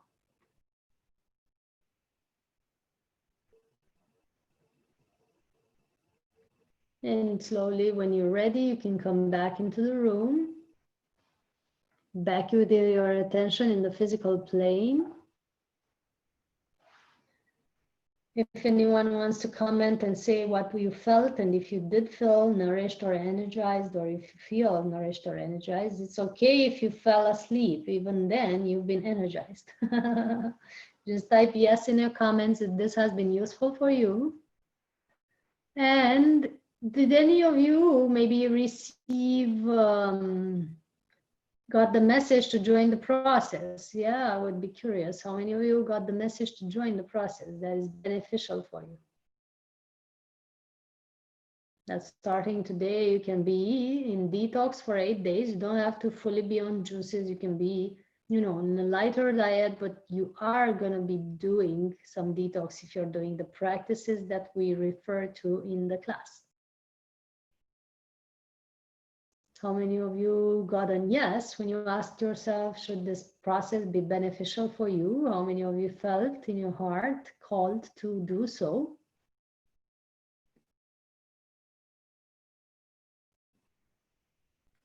And with this question, you've been noticing that grounding was necessary, getting back into our bodies is necessary, and that's what we do at the end of any meditation. If you have any further question, don't hesitate to contact me. My website is soulhealingacademy.com. I'm typing it in the comments. You've already seen it in the link that I've placed above with the event, with the process. But I'm just retyping it so that you can know. And this is where you find all the details, articles, contact data, everything. And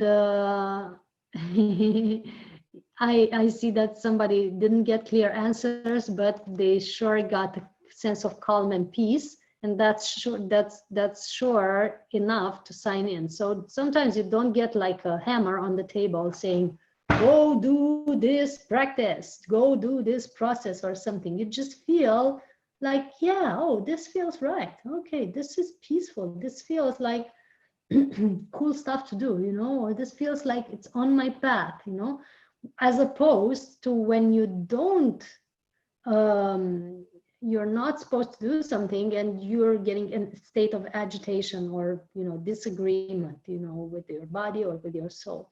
So peace is also a good sign as well. Yeah. Thanks everyone for joining. I'm really happy to have been with you. I really honor your presence, such high vibrational people. Thank you, Pari, for suggesting our collaboration. I've been honored by your invitation. Hope to have more of this. Thank you, Anytime. Christina. It was wonderful. Thank you very much for doing this.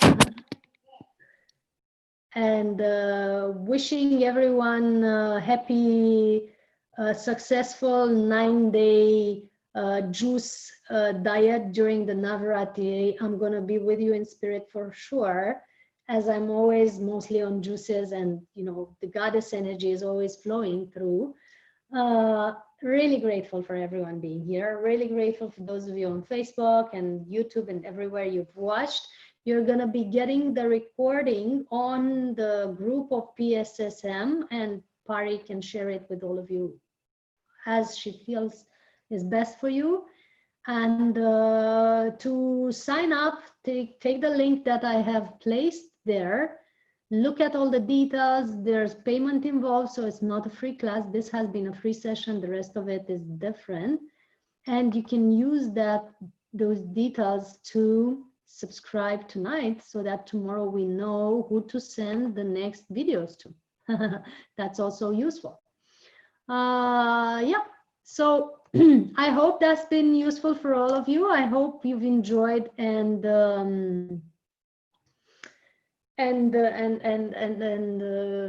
really had benefits from this. Share it with your friends when you get the recording. This is free from everyone. It's also beneficial for others to know that this is possible. Somebody says, thank you for your time and energy. For me, time does not exist. I always live in a timeless zone, and the energy is universal. So I'm grateful as well for my time and energy. Big hugs to all. Blessings. Namaste. See you soon, hopefully in the process. Thanks everyone, and blessings to your pyramids as well, and to Patrici. Honored to be here.